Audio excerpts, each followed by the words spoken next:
a boy who lived his entire life in misery, trained to become a warrior, and participate in battles to protect his kingdom. Along the way he faced difficulties, but never gave up on achieving his goals, pushing through to the very end. However, what this warrior did not expect was that the battles would grow increasingly intense, forcing him to face unimaginable enemies, alongside other formidable warriors. This made our hero long for a chance to go back in time and try different approaches, though he never imagined his wish could come true. The story begins with a glimpse of a world that is doomed, companions who went through hell and came back, the 10 strongest knights who guard the continent. They exhausted all their life force and mana, and above the vast stretches of contaminated land, only death remained. All these horrible events were caused by a single entity, a demonic and relentless creature, one who felt no remorse for its actions. It was called the Demon Commander of Glavany. The monster stares at the protagonist,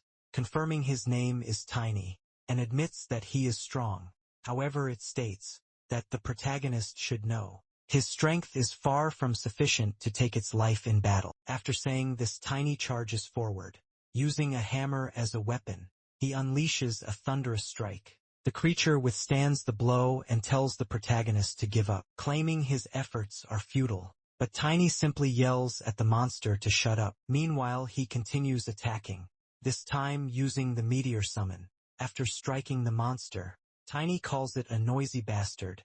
He does not stop attacking, using all his strength against this enemy. After a while, he finally gains some peace, having defeated the creature. But he believes he will die alongside the enemy, because even though he won, he was severely wounded. Not only that, but his mana was also completely depleted. He reflects that everything was wrong from the start, and recalls that mana training was knowledge, exclusive to distinguished knights and the nobility. For this reason he had to overcome countless setbacks, advancing slower than everyone else, climbing to the top of the knights from the very bottom. Tiny always believed he could overcome these challenges, but now he wonders if that was truly the case, thinking that if only he had trained with the proper methods from the beginning, he could have saved the continent and everyone in it. Now all his mana is gone, used up to defeat the Demon Commander of Gluttony, a tremendously powerful foe. However, this was only the 7th of all the commanders, prompting the protagonist to wonder just how strong the other commanders and the Demon King are. Amidst these thoughts, someone calls out to him on the battlefield, asking if Tiny is still alive. It is the Sword Emperor Asgard von Valencia. He says that unfortunately he will be dead soon. But before he goes, he would like to ask the protagonist one question. He asks why Tiny didn't flee this battle.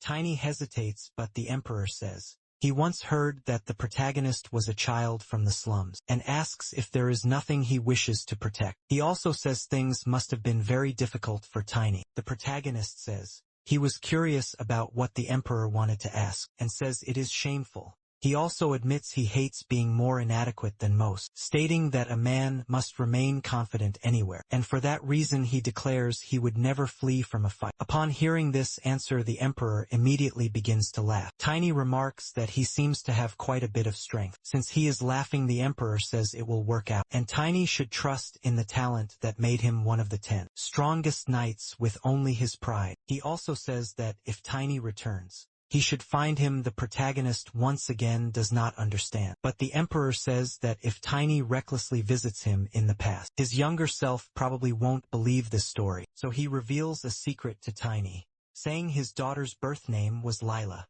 It came from the name of the flower he and his wife liked. However, he confesses that he never truly liked that flower, claiming this is the most important part and Tiny must not forget it. He also urges the protagonist to find him as quickly as possible. Tiny has no idea what is happening, but he notices his consciousness fading and assumes he is dying. However, he suddenly wakes up and sees that the room around him looks familiar, making him wonder if he is dead or dreaming. However, he cannot believe he is going through all this again. This is because this is a past, where his sister's body was taken right after she passed away. After his sister was gone, they came in. Tiny gets irritated whenever he thinks about Arena, who hid the gold ring. But he quickly remembers that it was actually him who hid it, and his sister was beaten while trying to protect him. He recalls some guy showing up saying, "They almost messed up Wolf because of her," and they wanted to teach her a lesson so she would never do it again. At that time, the guy showed up and beat her up. The protagonist thinks he barely survived with his fragile body, and his sister died while taking care of him, even though she was injured. However, what he thought was a distant memory resurfaces in his mind. The men show up and with just one kick knock Tiny Sister down, boasting about it even knowing she was dead. They didn't stop, and as if that weren't enough, they even tried to take her body. One of them hesitates to do it, but the other says there are some sick guys who, like dead bodies and fresh organs, can fetch some money. Still a child, Tiny tried to stop them, but he thinks he cannot protect her. Even in his dreams lying in his bed, he tries with all his strength to move. Suddenly, his arm starts to move along with an energy that arose in his body. With that, he got what he wanted and advanced toward the bad guys. Shortly after, the protagonist managed to strike one of them, in such a way that the man felt the impact, and he couldn't believe what he was witnessing. Then he gets up with his companion, saying that this boy must have a death wish. The two gang up to beat the protagonist, saying he wasn't allowed to leave his bed. Young Tiny resisted because he only wanted to protect his sister. After beating him up severely, the men give up on taking the body due to the boy's persistence, and ironically they tell him to have fun with his dead sister. But now the protagonist realizes this is different from his past, because the ending of the nightmares he has had until now has changed. He is unsure why the sudden change, still believing he is in a dream. He also remembers that he couldn't manipulate mana at this age. Then he recalls the Emperor's last words, and starts to believe that he really was sent back to the past. Tiny begins to realize he is not in a dream, because now he imagines he can change his future. Tiny doesn't believe he can manipulate mana at this age, but he starts to believe it when he sees his powers in action. Soon he concludes that the Emperor indeed sent him to the past, and he realizes this is truly not a dream. Then he says the old man made a mistake in sending him now, because he wished to be a bit further ahead. Precisely because at this time in his life, his body is still fragile. The protagonist is aware that he is just venting uselessly, and the Sword Emperor was not confident in his own power. But he thinks he can see this as a chance to let his sister rest in peace, since he couldn't even do that in his past life. Tiny then remembers that the Emperor told him to meet him as soon as possible. However, he thinks that will have to wait a bit. After finishing what he must do, he will soon make his way out. The protagonist desires revenge against the one who killed his sister, known as Wolf, because in his past life he almost killed him by breaking his spine. But this time he wants a more fitting revenge. However, before that, he wishes to take his sister to a place of rest. Sometime later he manages to take her to a cemetery, and he thinks that he wasn't connected to Arena by blood. All they had in common were their black eyes and hair, a rare sight on the continent. Many people among the invaders avoided or harmed him because of this, but his sister used to say he reminded her of her lost brother, so she named him Tiny and treated him with genuine love and care. Sending his sister to rest without being able to repay all she did for him leaves the protagonist somewhat frustrated. Regardless, a priest performs the normal funeral rites. Among the people present, a girl looks at the protagonist and wonders if Irina died because of him. Her name is Emma, Irina's friend, and she thinks Tiny seems to have changed a little. Even some time ago she found them at their house and saw the child eating right in front of his sister's body. But upon looking closely, he notices that the boy's wounds healed instantly. After that, the protagonist picked up Irina's body. Emma asked where he thought he was going with those injuries, even though the protagonist insisted he was fine. The girl persisted that he should take care of himself. She also said she didn't understand why he listened to Irina's words, but not hers. However, surprisingly, the protagonist thanked her for the food, and also for taking care of him, affirming that he would make sure to return the favor. Emma definitely wasn't expecting that, but suddenly they were holding a funeral afterward, and she wondered what was going through the boy's mind. Speaking of him, Tiny thought this was the only way to make peace with Emma. He also thought he shouldn't blame himself and feel discouraged, because that wasn't what his sister would have wanted. She always told Tiny to be confident and keep his head held high. Soon the protagonist declared that he held on to Irina's words, saying she should watch him from above, and asserting that he wouldn't have any regrets this time. A month after the funeral, the protagonist was ready to start over. He then walked to a specific place. Some men recognized him as one of the slum kids, thinking they could take his money all at once. But as they approached, Tiny asked where Wolf was. One of the men, irritated, asked how he dared to say that name, claiming he must have lost his mind. He even tried to slap the boy but was stopped. Tiny sarcastically asked what was wrong with mentioning Wolf's name. Meanwhile, he gripped the man's arm tightly, making him scream in pain, seeing his partner fall to the ground. Another man asked what was wrong with this kid, thinking Tiny must have found a potion or something to have gotten so strong. But he believed Tiny was just another brat and went for an attack. Grabbing the boy by the shirt, the man tried to lift him but struggled greatly, wondering why the boy was so heavy. Tiny said the man must be wondering what was going on, since he was heavier than he looked, and told the man to just give up, but then added that the man wouldn't be able to do that anyway, and kicked him hard. His mana body had replaced his previous weakness. He hadn't been able to do this in his past life, but now it was different, because he had perfectly fused a copy of his mana body with his physical body, one that could become more powerful as a result of the interactions between the two bodies. This was the core of the secret technique Tiny had developed. This technique was powerful, but it required him to eat much more than normal to be effective, which was why he had consumed 10 days worth of food from Emma's house. In any case, it gave him the strength he needed. The protagonist said that, in addition to realizing something after remaking his mana body, a single mana awakening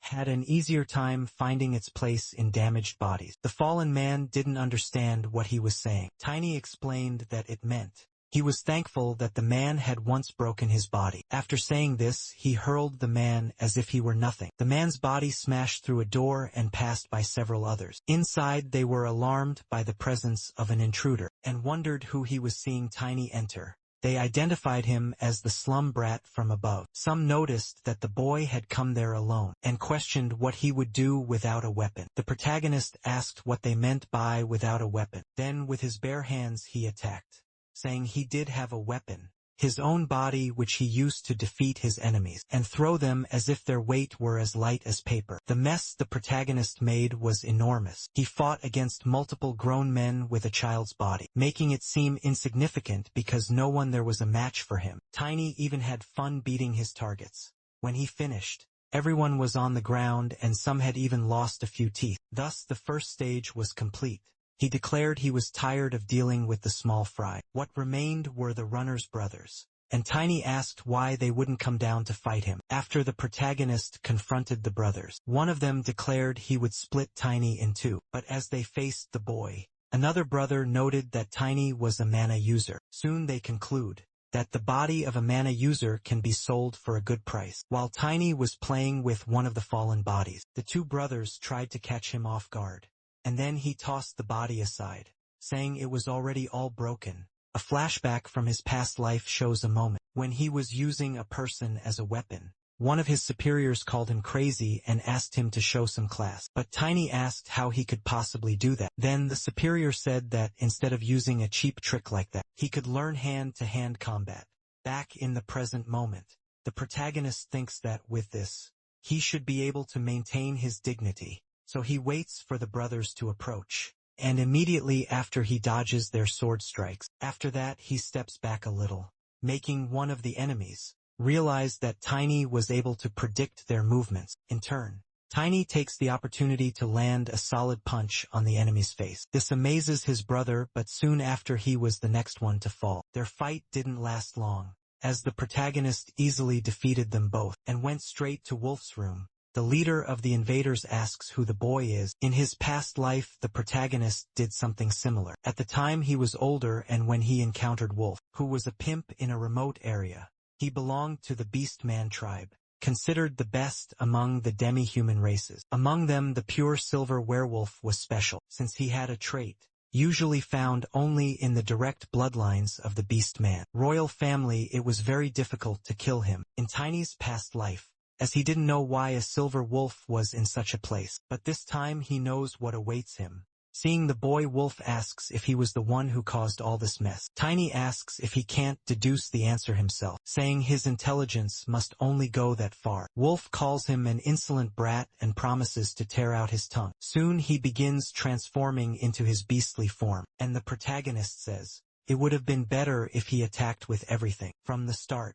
Wolf's claws begin to emerge along with hairy animalistic paws. This way Wolf transforms completely, but Tiny becomes a little confused, saying that Wolf doesn't have gray fur as he imagined, and asking what kind of dog he turned into. Wolf doesn't like being called that and launches into a furious attack. The protagonist wonders what is going on, as he notices that Wolf is stronger and faster than the runners. Brothers still. He dodges the attacks and thinks that Wolf cannot be compared to how he was in his past life. Then he decides to end this and clamps the Wolf's mouth shut, asking if the enemy thinks he came back just to see these weak attacks. With that, Wolf is left in shock. Not only that, but he starts bleeding, due to the strength the protagonist applied. Tiny has an advantage as he once heard from a beast man companion how to handle their kin in berserker mode. Then Wolf becomes even more furious. However, the protagonist manages to dodge all his strikes. He thinks this is why the beast man companion said that beating is the best treatment for a rabbit dog, which is exactly what Tiny does. But he tells Wolf not to die yet as he wants to beat him to death. The beast man companion used to say, "It's fine to hit them a little, since they have excellent regenerative abilities." Knowing this, the protagonist doesn't hold back his strength, and takes the opportunity to beat the enemy severely. But as he comes across a wall, a crack reveals a magical seal. Immediately Wolf returns to his normal state. Tiny then asks if he has come to his senses. Scared, Wolf asks why the boy is doing this to him, but the protagonist simply tells him to shut up, saying this won't end with just his spine this time. He also tells him to beg for forgiveness for what he did to his sister. After feeling satisfied, Tiny says to his sister that he hopes he gave her some comfort for her pain. He tells Wolf that if it were up to him, cut his head off. Wolf begs for forgiveness, just as the boy told him to do, saying he deeply regrets what he did. But the protagonist's rage is so intense that he wants to decapitate him and take his head as an offering to his sister's grave. Hearing this makes Wolf even more desperate. Then, Tiny says that his sister probably wouldn't want to see Wolf's face after everything she went through. Then he decides to clear up some doubts, and asks Wolf what a beast man like him is doing in this place. But before that, he picks up a stone from the ground that had fallen from the enemy, and says he's never seen one like it in his past life. Upon touching it, the protagonist is overwhelmed by a strange energy. He wonders if this might be demonic chi. Inside the stone, he sees a silver wolf trying to escape. The wolf lunges at the protagonist, leaving Tiny quite surprised by the sight. Back in the past, a friend of the protagonist wanted to show him something about spirit creatures. These creatures are beings that are reborn after accumulating mana. For at least a century, Tiny didn't know such beings lived outside Albapane, but he had heard that these spirit creatures were rare. His friend asked if he knew that the soul of a spirit creature was a spirit. He answered yes, even though he wasn't a spirit tamer. She then asked if he knew what the quintessence of a spirit was. As she spoke, she held a stone in her hand, similar to the one the protagonist now held. Back in the present, he wondered why a werewolf possessed such a precious item. Tiny also thought it was in a strange state, since this object was emanating demonic chi, which was typically found in demon spirit stones. Regardless, he knew he needed to deal with this strange thing in the form of chains, so he punched the spirit creature. With that, the chains broke. In the protagonist's mind, some scenes appeared, scenes he identified as the spirit's memories. He wondered why in the memory, the spirit was surrounded by strange individuals. He also noticed that all of them had demonic chi, and they were using it to fight the creature. Even as it tried to resist its enemies, the spirit wolf couldn't defeat them. With knives infused with demonic chi, they attacked the wolf and managed to bring it down. After that, the protagonist saw that they were after the spirit stone. He also saw that a boy held the stone and handed it to another member of the group. The one who received it transformed into a werewolf. This way, the protagonist realized they were creating beast men by making them absorb spirit stones. It became clear that Wolf had been a child transformed in this way. But since the protagonist arrived too early this time, Wolf hadn't fully absorbed the power. That's why Wolf appeared different from how Tiny remembered him. Then the spirit wolf tried to attack Wolf, but the protagonist stopped it, saying that this guy deserved a more miserable death. He realized the spirit understood him and thought it was incredible, since he was sure he had no talent for taming spirits or animals. But he remembered his friend, saying that it was possible for a human to become a spirit tamer, as long as they had a pure soul and enough mana. However, she had also said that only young children were pure enough to do so. Now he realized he had returned to his childhood state. However, he didn't think he was pure in the way his friend Estina had described. The wolf stared at him and approached the boy. Tiny realized the wolf believed that when he broke the stone, his mana entered the spirit stone, filling the broken part of the spirit stone. This was why they could communicate. As a result, Tiny asked if he could make a contract with the spirit wolf. The spirit answered yes, so the protagonist agreed to form the contract. Unlike magic, this didn't require him to focus on the spirit, and as long as the protagonist supplied the wolf with enough mana to survive, it would be a valuable ally, and most spirits grew stronger as the spirit tamer's strength increased. This was one of the reasons why Estino was one of the best among the 10 knights. But now the protagonist realized the wolf wanted a favor, as it sought to use him to fulfill its revenge. Tiny said it wasn't a big deal. He explained that he was already planning to kill everyone connected. With demonic chi, he knew the final step in contracting a spirit was deciding its name, so he wondered what he should call the wolf. Noticing that the animal had fur as silver as the moon, he decided to name it Lunar Wolf. From now on, by the way, he wondered who was behind this man, transforming others into beasts with spirit stones. Seeing that he had demonic chi, they might be what the protagonist described as them. The demon worshippers, fanatics who rejected God and worked for demons. They had caused chaos in the world. Even before the Demon King's army appeared, Tiny had been stuck in a labyrinth during that time, so he didn't know much about it.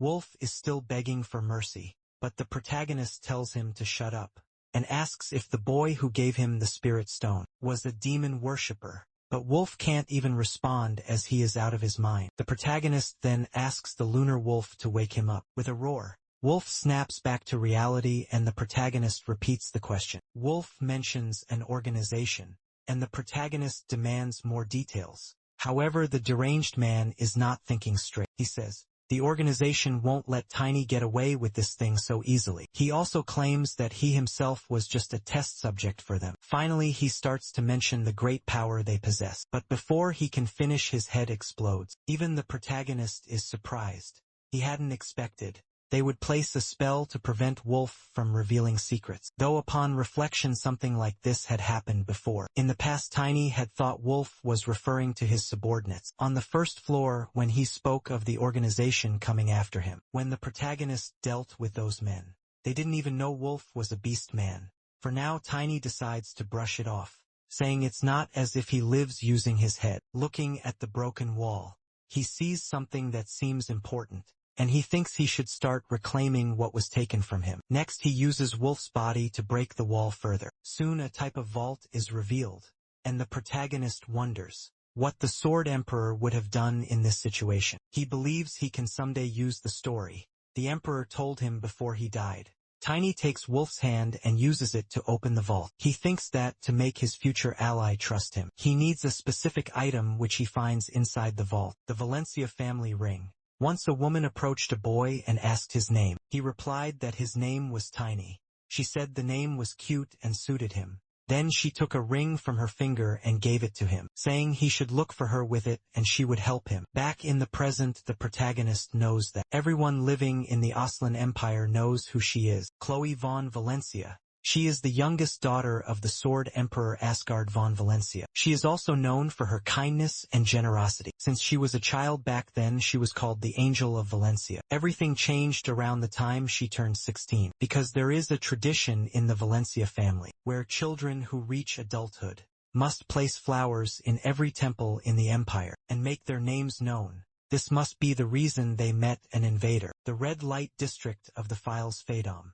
located on the borders of the duchy. In his past life, Tiny was unable to retrieve the ring, because it took too long to seek vengeance, and getting help was difficult. But this time the ring will be of great help. Now that it's in his possession, it should be much easier to meet the Sword Emperor. Suddenly someone appears asking about the protagonist, and Tiny already knew this person would show up. A man in shining armor enters the scene, and is met with the chaos everywhere. Some people mentioned how the protagonist grabbed one of their legs and swung it as a weapon, convinced he must be a mana user. The man is surprised to hear that a child caused all this commotion, but others confirm it and beg the knight to intervene, as this guarantees the problem will be resolved. However, irritated, the knight says this is why he told them to stop that nonsense, though they insist it's not related. The man then asks how Wolf has been managing his subordinates. This man is Ian, the commander of the guards of the outer castle of Files.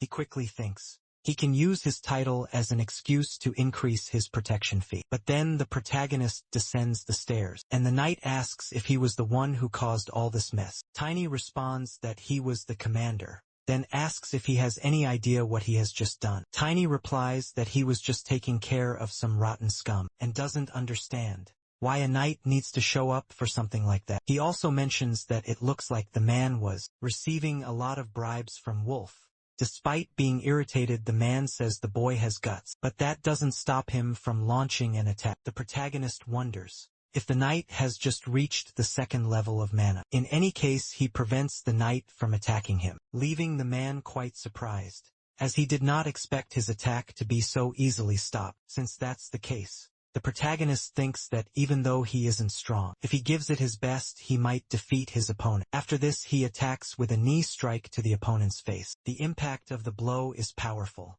but the knight blocked it with his hands, preventing greater damage. This makes Tiny think that for now, just demonstrating his power should be enough. The knight comments that he's quite skilled for a child, but the protagonist can only think that he shouldn't make the feudal lord his enemy just yet, since the number of knights under the lord's command is too many. For now, Tiny decides it's better to let the knight leave on his own. Furious, the knight prepares to draw his sword. However, the protagonist is ready. From the top of the stairs, he summons his spirit wolf, facing the creature head-on. The knight becomes visibly frightened. This makes Tiny think that the opponent has probably never seen a spirit in such a small thief, and since the knight has calmed down, he decides to say something. The protagonist then states that this matter doesn't concern the opponent. As long as he gets paid, the knight asks what he's getting at. The protagonist then asks what the knight thinks about being paid by him. Instead of Wolf, the knight remarks that such words don't sound like they're coming from a child, asking how old the protagonist is and whether he transforms through magic. Tiny replies that it's not magic. He says he's just a native of this place and is somewhat famous, an invader, because of his black hair. The knight then asks if he thinks he can pay him the 5 white gold coins that Wolf would give. However, Tiny says he must be joking, and asks how far the knight wants to take this, because he's certain the knight was only receiving 1 coin from Wolf. Tiny agrees to raise the payment to 1 na/2 coins. This enrages the knight, but Tiny says that if he doesn't want the deal, they can settle the matter right now. Seeing that the boy has the protection of a spirit wolf, the knight realizes he has no chance against him. He remarks that the world must truly be ending, as only then would a child speak such things. Tiny then asks the knight for his answer. The knight says his payment date is the last day of the month, so Tiny must keep his promise.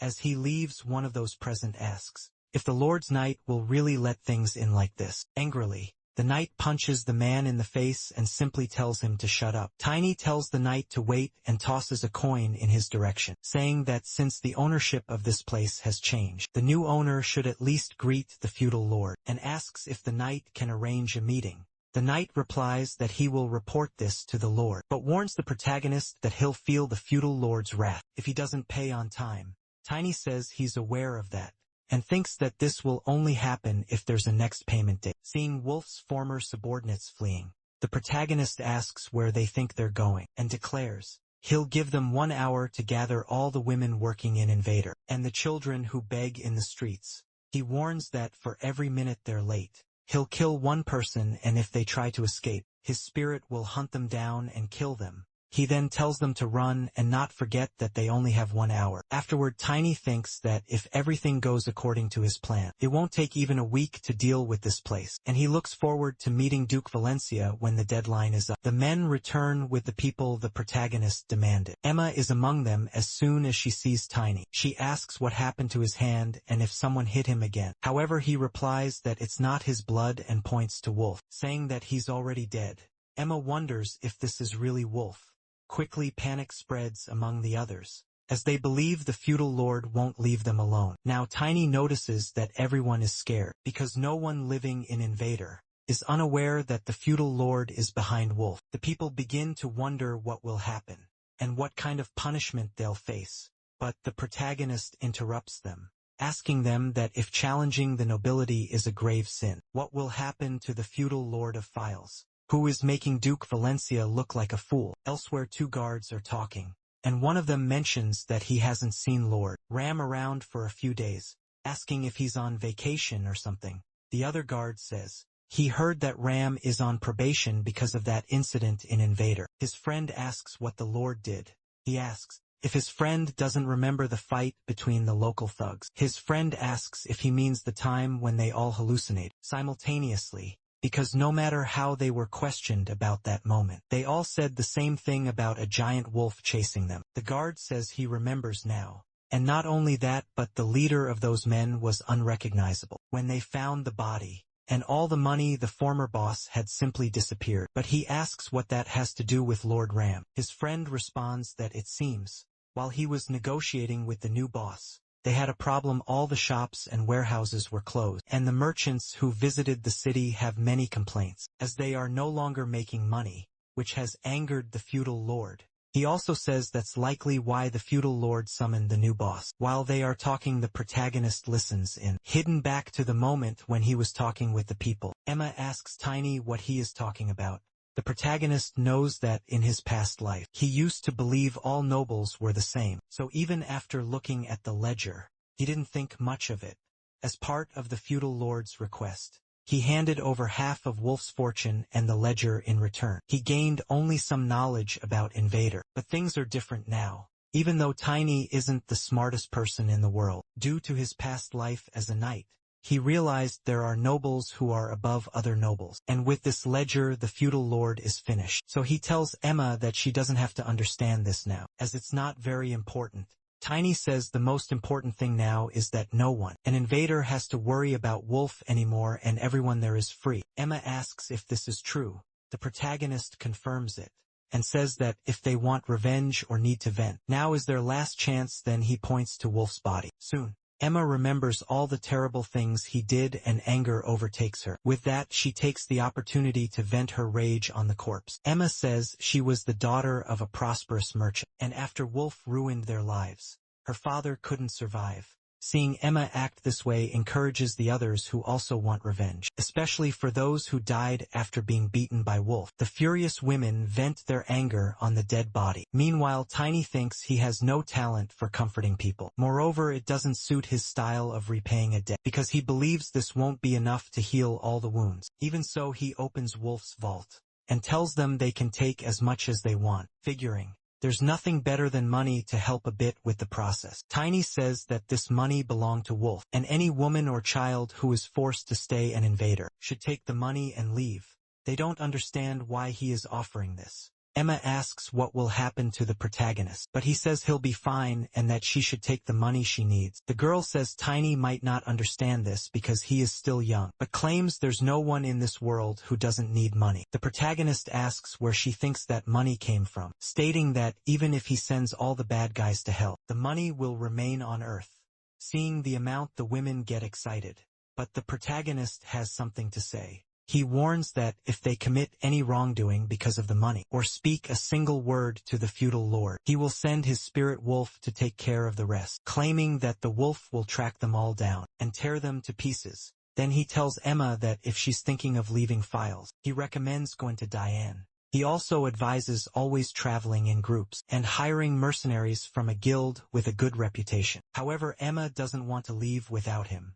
But Tiny says he has another place to go and she agrees, believing he is strong enough to take care of himself. Then she says they'll do as he suggested and go to Diane. Soon she invites the protagonist to find her. If his path becomes too difficult, Tiny says goodbye and thanks Emma for everything. From that day on, Tiny decreed that the red light district of Files Invader is closed. Back to the guards reminiscing about what happened. Tiny introduces himself. They see the boy and ask how long he's been there. They say this is the place where the Lord lives, and an ordinary civilian shouldn't be sneaking around. But one of them asks how the boy knows the name of the new boss. Tiny responds that he is the new boss. To prove it, he shows his wolf to the guards.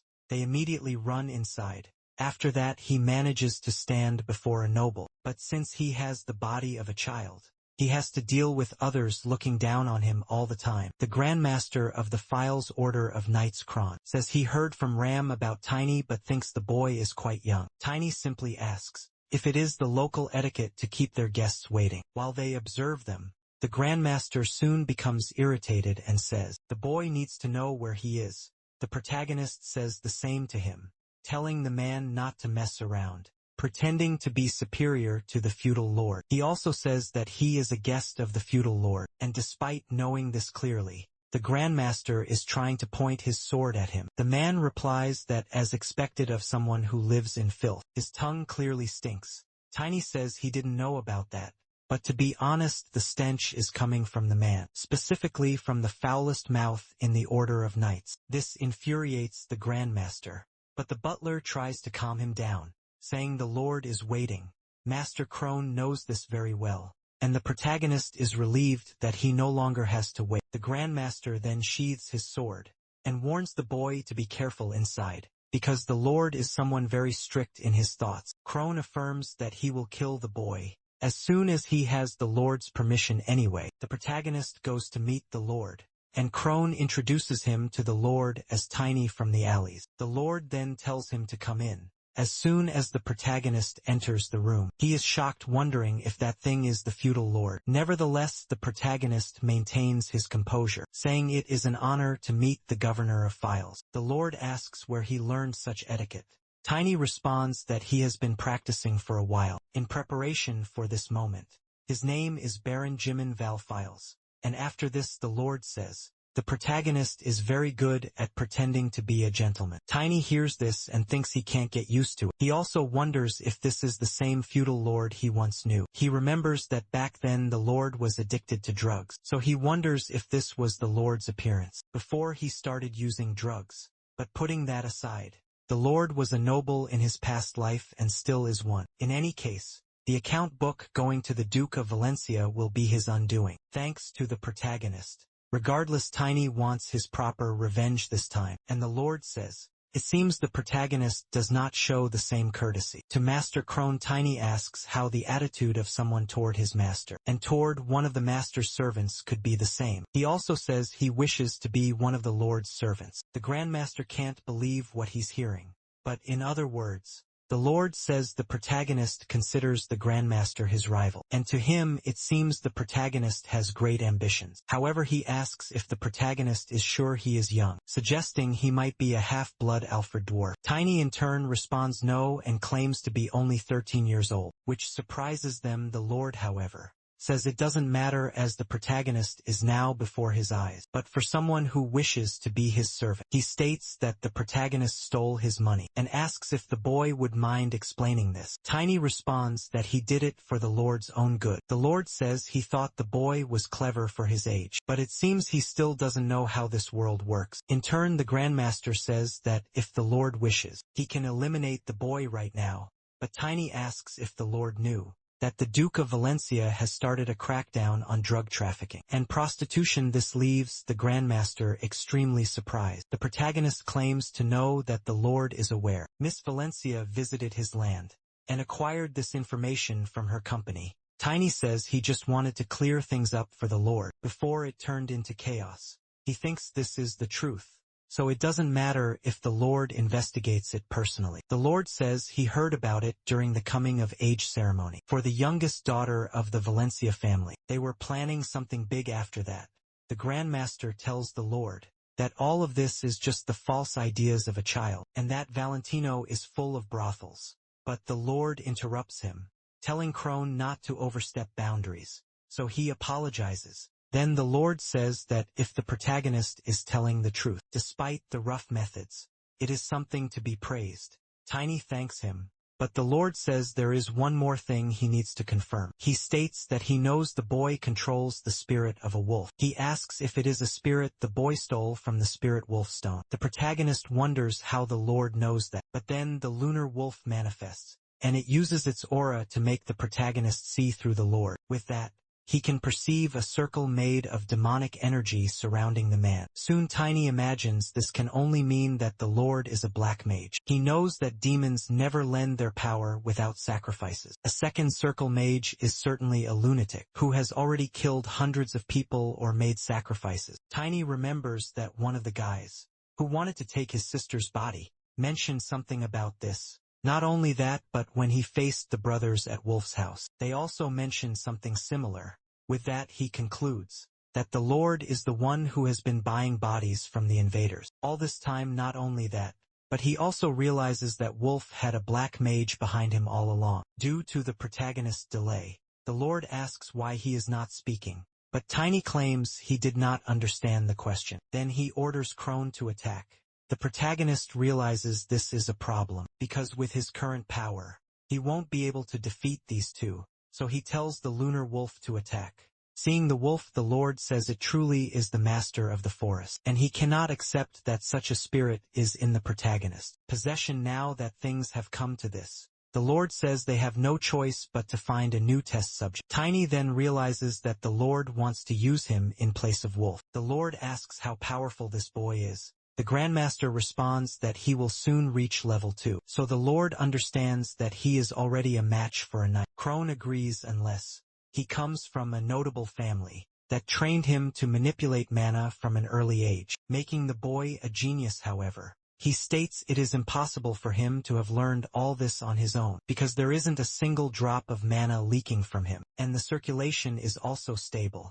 The protagonist says he learned this due to a secret legacy from his family. Soon the Lord asks if the boy can answer him correctly. Now Tiny thinks he should simply say that someone taught him this, as he knows they wouldn't believe him if he said he developed it on his own. So he tells the Lord that he learned it from his distant relatives. Before coming to Files, he also says it is a breathing technique he learned in childhood, and as his strength grew he realized it was a special method. In his thoughts he wishes the Lord good luck, trying to guess whether what he just said is true or not, because he knows the Lord accepted refugees from everywhere to increase the income source of the invaders, and it will be impossible to track his records after that. Tiny says that the fact he is standing in front of the Lord would be proof of his words. Then the Lord says he will trust what the boy says, making the protagonist think it was easier than he imagined. But then the Lord says the only certainty is that he will judge. The protagonist doesn't know who he is. Even so, the Lord tells him to stay around for a few days. Since he killed Wolf, some things are causing problems. Then the Lord states he will have to pin the blame on someone. This makes the protagonist think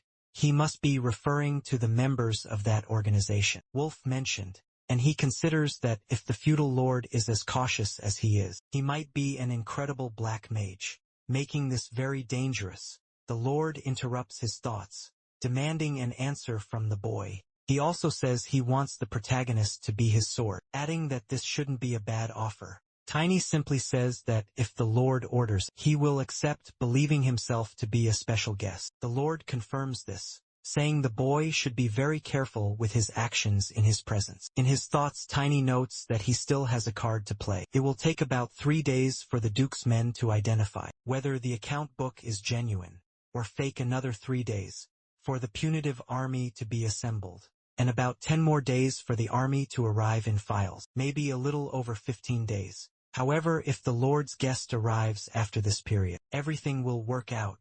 So he asked the Lord when his guests will arrive. The Lord does not understand why he is asking. Tiny says his wishes to know this, so he can use as much time as possible to learn proper manners. The Lord then says his guest will arrive in a week, and tells the boy not to disappoint him. With this news, the protagonist becomes deeply concerned. Now the protagonist knows he has only 1 week to prepare. He realizes he has only 2 options. The first is to flee, as the people of Invader must already be far away by now. He could leave if he wanted, imagining that escaping from the Lord's men would be easy to do. However, if he does so, he is certain the Lord will put him on the wanted list, and if that happens, things will become even more problematic, especially when he tries to meet the Sword Emperor. And since he received something from him, Tiny must avoid anything that could cause trouble. But that's not the only thing bothering him. Just thinking about having to flee irritates him, even though he doesn't yet have the same strength as in his past life. Finding a way to overcome his opponents has always been his way of doing things. As for the second option, this guest arriving in a week, the protagonist wonders if it is really the Lord's official visitor. He remembers that the feudal lord referred to this person as if they were some kind of high nobility, but he questions why the house is so empty, considering a guest is about to arrive. Tiny concludes this must be some kind of obscure private visit, and definitely the person supporting the feudal lord is not someone who can show themselves in public. If that's really the case, he wonders what would happen if some kind of major, unforeseen event occurred in Files before this guest's arrival. He imagines that a lot of attention would be focused on one place, and there's a great chance this visit could be postponed or canceled. Even though there's a high risk of failure, Tiny always approaches things this way.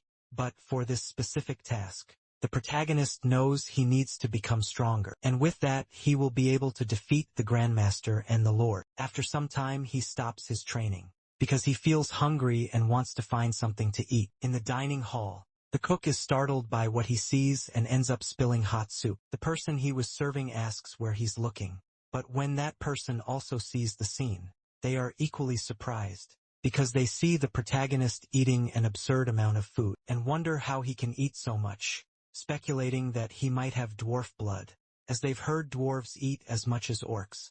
For his part, Tiny thinks his man, a body which has surpassed dissonance, improves whenever he eats. In other words, the more he eats, the stronger he becomes, and since that's the case, Tiny doesn't need any medicinal herbs or anything of the sort. But upon seeing him eating this way, a knight approaches and asks if the boy learned good manners from a dog. The protagonist simply responds that he did. The man becomes irritated and tells the boy to act respectfully when in front of an adult. Tiny asks how he can respect someone who is picking a fight with a little boy, further irritating the man.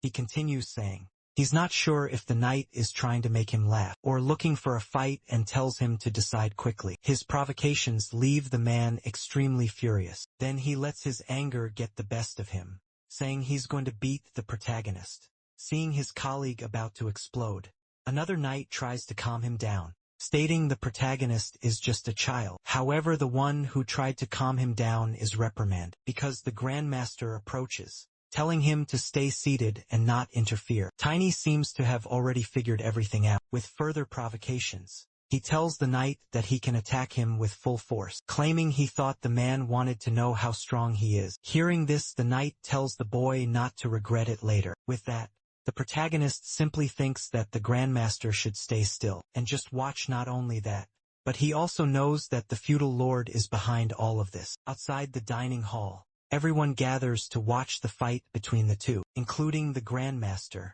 who is the most eager. Next, the knight named Grant claims he will put the boy in his place. Tiny asks if he is really sure about that. Grant simply tells the boy to grab his sword, stating he will finish this quickly, and asking if he's not scared now. However, Tiny scoffs at his opponent and doesn't even grab a weapon. Then he lands a kick on the knight's shin, which causes him immense pain, but he tries to hold back so as not to show weakness. Next, he attempts to strike the boy. However, the protagonist is more agile than he expected. After that, Tiny prepares to deliver another kick and ends up hitting his opponent's other leg. Grant can't believe he's been hit twice, wondering if this is really the power of a mere level 1. Looking at his leg, he notices it is already swollen, yet he thinks he cannot lose to a child. Meanwhile, the protagonist thinks his opponent is quite resilient, but driven by pure rage, the knight tries to attack him. Tiny once again manages to evade and prepares to attack again, which leaves Grant even more astonished. Then Tiny leaps toward his opponent and grabs him with his legs. He tells Grant not to worry because he won't kill him. The protagonist merely knocks his opponent out and loudly and ironically asks if knights are really this weak, leaving everyone else utterly surprised because they can't believe that Sir Grant lost to a child. Tiny stares directly at the Grandmaster, who in turn is furious about what happened, but he simply turns and leaves. The protagonist concludes that he intentionally defeated a knight in front of numerous people, without the help of the lunar wolf. He knows there aren't many people capable of doing that now. He thinks the feudal lord will become increasingly hesitant to get rid of him. With that, He says in his thoughts that the probability of success has increased. The protagonist loses his balance for a moment and wonders if he overexerted himself, but he thinks he had no choice in such a situation, since he had to use mana for this. If it were in his past life, he would have faced many problems, because while his body recovered quickly, he was still at a disadvantage due to the slow recovery of mana. However, in this life, his body is in harmony with his mana, so that disadvantage is a thing of the past. Now he can train as much as he wants, and he can become even stronger than in his previous life. The next day the movements in the duchy turned out to be true, and the Lord says he made a mistake with the protagonist. Tiny thanks him for his consideration and trust. The Lord then tells him to enjoy the veal steak, and feel free to eat the other dishes as well. With that, Tiny comments that it seems like a bit much for breakfast. However, the Lord asks if his strength doesn't come from large quantities of food. The protagonist replies that what happened with that night yesterday was a fluke. Hearing this, the Lord tells him not to be modest, claiming that his future is very promising, and lamenting that there isn't a good master to teach a genius like him. From what he has heard, the Lord says the greatest knights in history grew up alone, without masters. But Tiny says what made them grow was having a great lord to follow. The Lord is surprised that the boy knows about history and etiquette, making it clear to him that the protagonist is no ordinary commoner. In his thoughts, Tiny says he had an entire previous life to learn these things. Returning to the Lord, he says that both in the Empire and in neighboring kingdoms, this type of ears, black hair, and black eyes are very rare. However, if you include that, it becomes difficult to guess. The protagonist doesn't understand what he means by that. In any case, the Lord says he never thought a foreigner could be worth so much. Once again, Tiny doesn't understand what he means, but the Lord says he will be able to explain in more detail. He talked about the protagonist to him, and it seems it pleased him a lot. Tiny doesn't understand any of it, and thinks that he is definitely a crazy drug addict. He also thinks that the Lord is only in such good condition because of the power of the circle. But one can never know when the demon will strike. In his past life, Tiny imagines that he must have abandoned the Lord and removed the circle for his part. The Lord says that he is eager to meet the boy. He also says the protagonist cannot imagine how good he is, and will definitely make great use of him. Tiny thanks him for this precious opportunity. After the meal, he returns to his training. The protagonist is worried about him and the organization, but he thinks now is not the time to dwell on that. As he needs to prepare, he knows that the Lord is in the second circle, and Matoka Crone of the second stage is slightly stronger, but still comparable, because the level of a mage and a mana user are similar, and the protagonist passed the second stage a long time ago in his past life, but now he has to reach that level again, and imagines that 6 days will be enough. 3 days after this realization, he notes that his body is still small but already quite strong. Just as much as his strength and weight were compressed, his elasticity has increased, and his movements are even better than in his past life. It seems that Tiny has rebuilt the foundation entirely, and thinks that perhaps the problem was his monstrous size. In his previous life, he only wanted to be big and strong, and his body connected to his mana responded to that unconsciously. The harmony between his body and his mana was broken, because he grew too large. But now that he has reverted to a child state, he concludes he doesn't need to be so big to be strong while training. However, he notices some movement. A few guards appear, and identify him as the boy who defeated Lord Grant. They then leave, saying it's better to return later. Tiny feels grateful that they are avoiding him, giving him more space to train. After eating heavily for 3 days, and training for hours with the dummies, everyone eventually loses their curiosity. Now they slowly start avoiding him. However, the captain approaches the protagonist, asks what he wants. The captain tells Tiny to follow him, because the Lord has instructed them to give the boy a weapon. Upon seeing the enemy's sword, Tiny thinks the timing couldn't be more perfect. The captain says the boy doesn't realize how much the Lord thinks of and cares for him. He tells him to be grateful. Meanwhile, the protagonist looks around. He sees an armor set, which he thinks is very expensive but fits him perfectly. However, when looking at the weapons, he doesn't see any axes or war hammers, and he thinks he will need to spend his savings after this. He asks the captain if he can take something like his sword. The captain asks if his sword looks like something mass-produced. He says the sword's name is Grills. crafted by Rogers, a renowned swordsmith, and it is a luxury artifact. He also says that a little bird doesn't eat stones, yet the protagonist can only think about how much blood must have been spilled by that sword. Even so, he says that the sword suits him more than the captain, claiming that this sword should be in the hands of someone more talented. For the Lord's sake, hearing this, the captain bites back his anger, calling the boy insolent, and asks if he's trying to get himself killed. But the protagonist asks if he wants to test his skills right now. He then holds the sword as if it weighs nothing, saying that if he loses, he will hand his head to the opponent on a platter. As if the captain wasn't furious enough, this provocation makes him attack the boy with all his strength. Outside the armory, the guards only hear the commotion and listen to the protagonist apologizing, saying he'll be more careful. But then the boy walks out of the room, and though injured, he is carrying the sword he wanted so much. The guards who see this wonder if Captain Crone hit a child, thinking that even though Tiny is exceptionally skilled for his age, this will be a problem. They also wonder if it's true that the captain dislikes this boy, as rumors suggest. The protagonist might even take the captain's place in the future. Still, they think it's wrong for a captain to hit a child, but in any case, they decide it's none of their business and go about their lives. As he walks through the corridors, some maids, upon seeing the protagonist injured, ask what happened to him. Tiny replies that the captain said they were going to fetch a weapon, and he agreed to go with him. And then this happened. The maids then tell him to go rest and call them if he needs anything. Back in the Lord's chamber, he asks what is happening with the sacrifice. His servant replies that it is secure. So the Lord asks if more bodies appeared again today. The servant confirms, and the Lord thinks that this boy is turning the invaders upside down. With that, he dismisses the servant and says he doesn't know what the boy is plotting, but he thinks he has to put an end to it, because he imagines that in a few days, the boy's lineage will be confirmed, and then they will be able to proceed.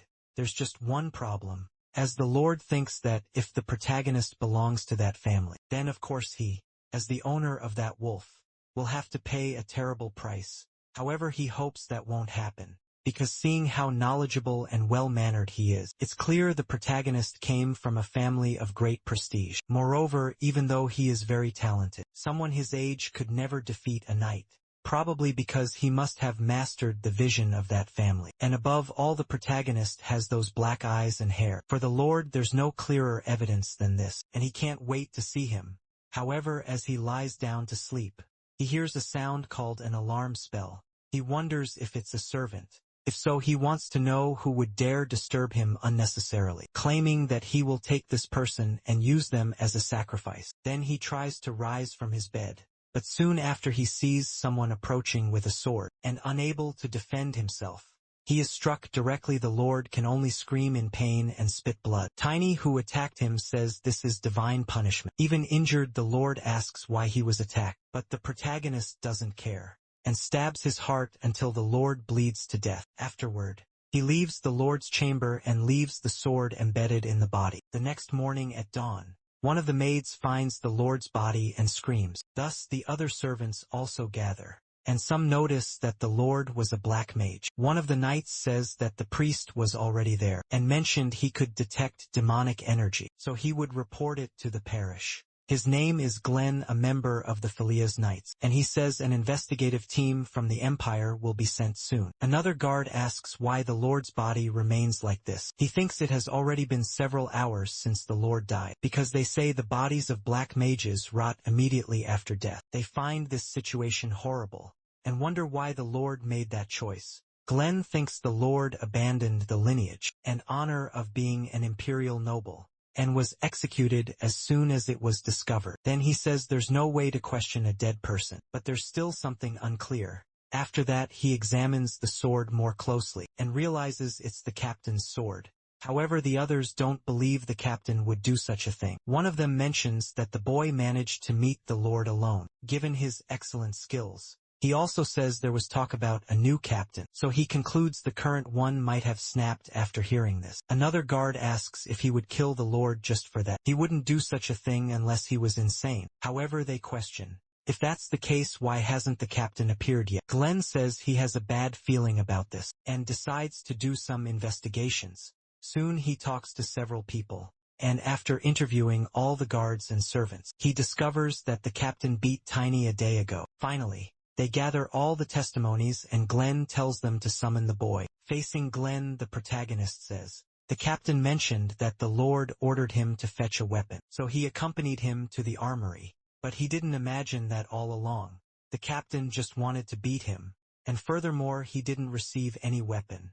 Glenn becomes irritated, stating that the warehouse has already been inspected, claiming that there were some traces. But the captain wasn't there and no one has seen him anywhere, alleging that the captain vanished like a ghost after meeting the boy. Then he asks if the protagonist truly didn't meet the captain. After that, Glenn insists on his question, but the protagonist states that he did not meet the captain. Then Glenn asks if he doesn't find that strange. Tiny says he's somewhat worried that Glenn isn't taking him seriously. He also says he's not happy to hear that, but insists he's telling the truth.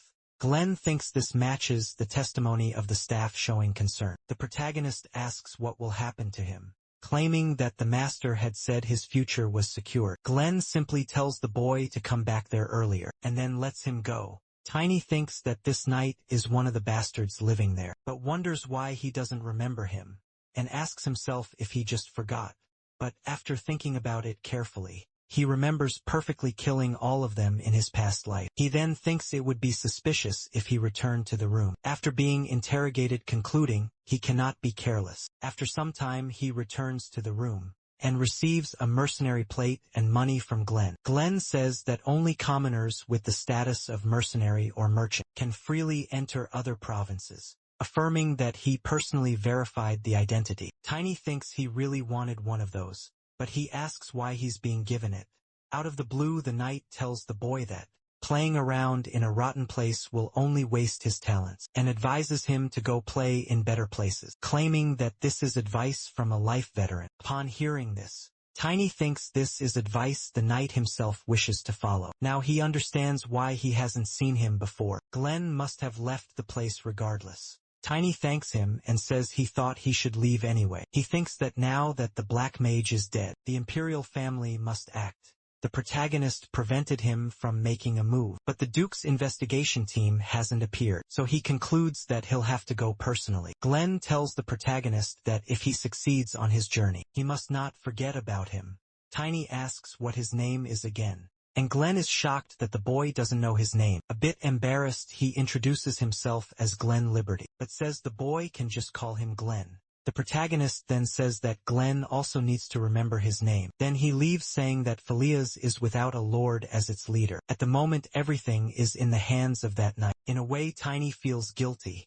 As the knight said, he would need a mage specialized in tracking to find the captain. Thus Tiny has left an unsolvable problem behind. And now that he has a mercenary plate, he plans to borrow a horse from the guild for transportation. But immediately the lunar wolf appears. The protagonist understands that the wolf is offering itself as a mount, but says riding it gives too many jolts over long distances. Not only that, but he claims that a human riding a wolf's back will vomit everything in their stomach within 10 minutes, arguing that he is too slender to have the same balance as an orc. But the wolf doesn't care and forces the protagonist onto its back. Tiny, in turn, comments that the animal is still a bit small, because spirits usually materialize at the size they had when alive, but they can also materialize in proportion to the mage's size. While using the wolf as a mount, Tiny realizes that their souls and senses must first become one, and so he decides to try soon. He uses a level 2 spiritualist ability, Condemnation of Sensory Soul Link.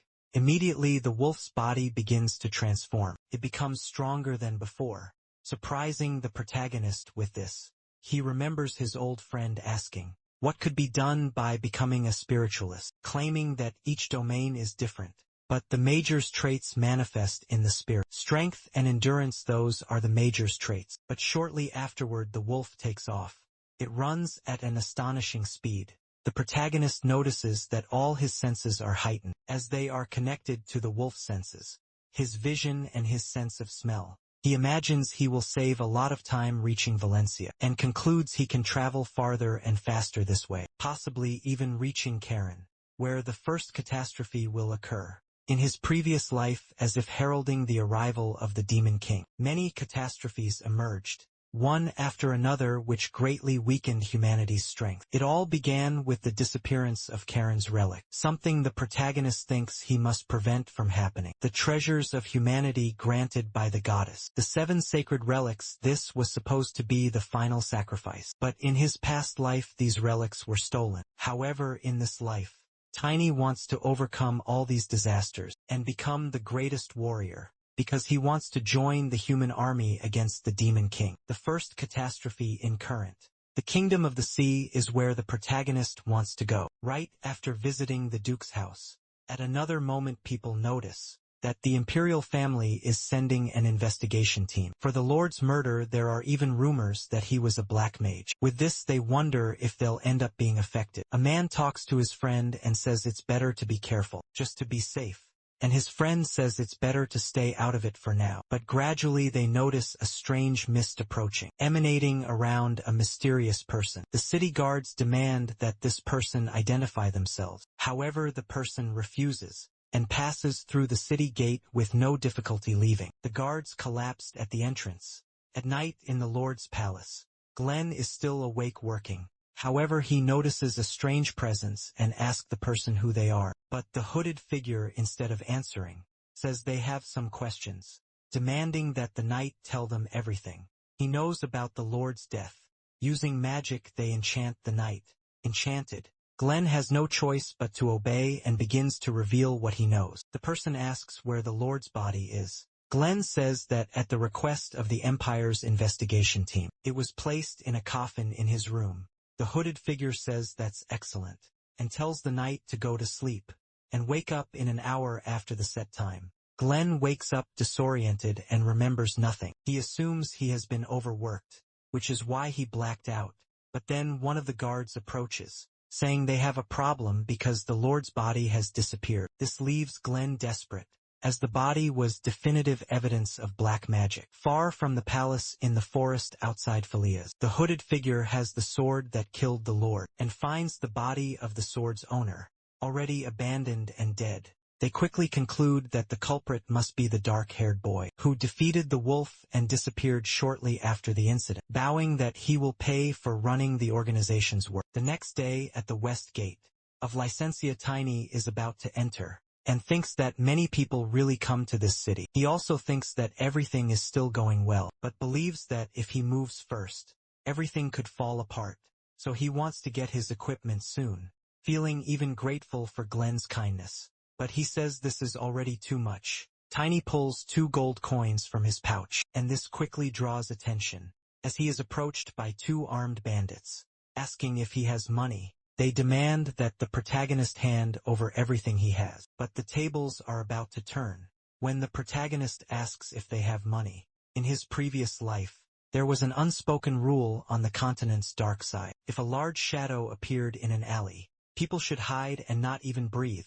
But Tiny faced them until one day, when he was approached by a man, saying that killing so many people like that could taint his soul. Soon the day would come when he would be haunted by remorse, so he should show a little mercy. But at the time the protagonist claimed he would be fine, stating he had never killed anyone. He had only dealt with leftovers of abortions multiple times. Back in the present, he faced several local bandits and collected their money. One of them curses the protagonist, saying they are from the Rufus family, the Knights. But Tiny claims they are so weak he has never heard of that name. Angry, they try to attack him again. In response, Tiny throws the bag of gold at one of their faces, and as the bandit is thrown back, his companion trembles knowing he's next. Immediately the protagonist lands a kick right in his face, and with the impact he is also thrown back, with all the bandits lying on the ground. Tiny approaches the gold bag and picks it up. Seeing this, one of the bandits says his brother won't let this slide. But the protagonist is only interested in the amount of gold he got, and even laughs in their faces.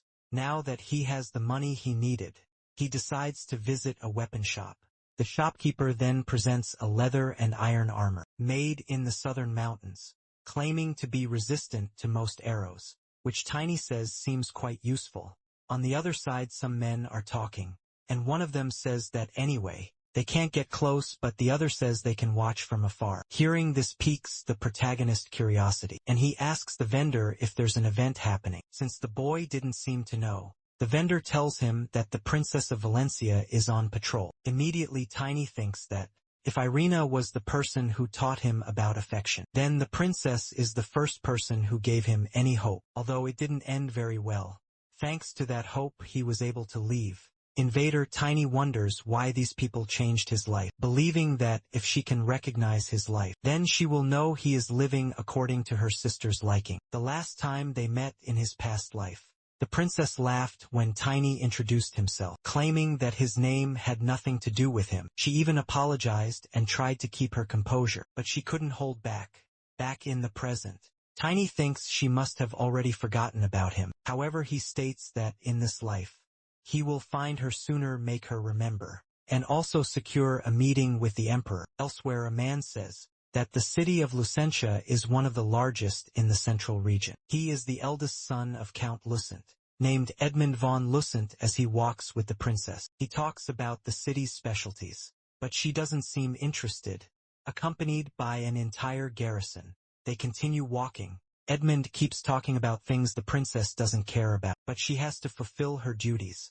So she says she isn't interested in trade, and asks if they could take a look at the poorer parts of the city. This question leaves Edmund very surprised, but the princess says they are also residents of this place. Feeling awkward at her response, he agrees to take her where she requested. The princess remembers her father saying that if she is receiving the education of an heir, she should learn about real things. He told her to take a look at the poor, because they should have a better life, and only then will the country become a better place. The princess wonders if it's unusual for her to put into practice what her father taught her, believing that in her heart, she wants to change everyone's perception with reality. But when her fiancé is announced at her coming-of-age ceremony, she will no longer be free for the rest of her life. This makes her question whether she should seek refuge in the temple, as she has felt drawn to it for some time. However, she knows her father would be sad about it, and he wouldn't want her to live alone for the rest of her life. Amid her thoughts, she hears that a child is trying to approach. It was the protagonist confronting the guards. Edmund steps forward and asks who this boy is and where he came from, claiming that he must leave immediately. However, unexpectedly for them, Tiny takes out an item and says, "This is a ring that the princess herself gave to him," claiming she said he should come see her, and even though he's late, he would like to greet her. The others think this is nonsense, except for the princess, as she recognizes the ring the boy is showing. But she says it's strange because she gave that ring to a poor child, and asks the protagonist how he got it. Realizing that the princess doesn't recognize him, Tiny now finds himself in trouble, as the guards point their swords at him, precisely because the princess thinks he stole the ring. With swords around his neck, the leader of the guards demands the boy explain himself. Tiny now thinks that they met too soon, and says it may be hard to believe, but claims that the child is him. He thinks that maybe the princess doesn't recognize him, because he suddenly grew up, so he decides to give more details, saying he was the only one with dark hair in Filias, and perhaps the only one in the entire duchy. The princess asks how that's possible, because the boy she met was so frail and couldn't even speak properly. She also says he was so small and cute, but was a pitiful boy thinking about it.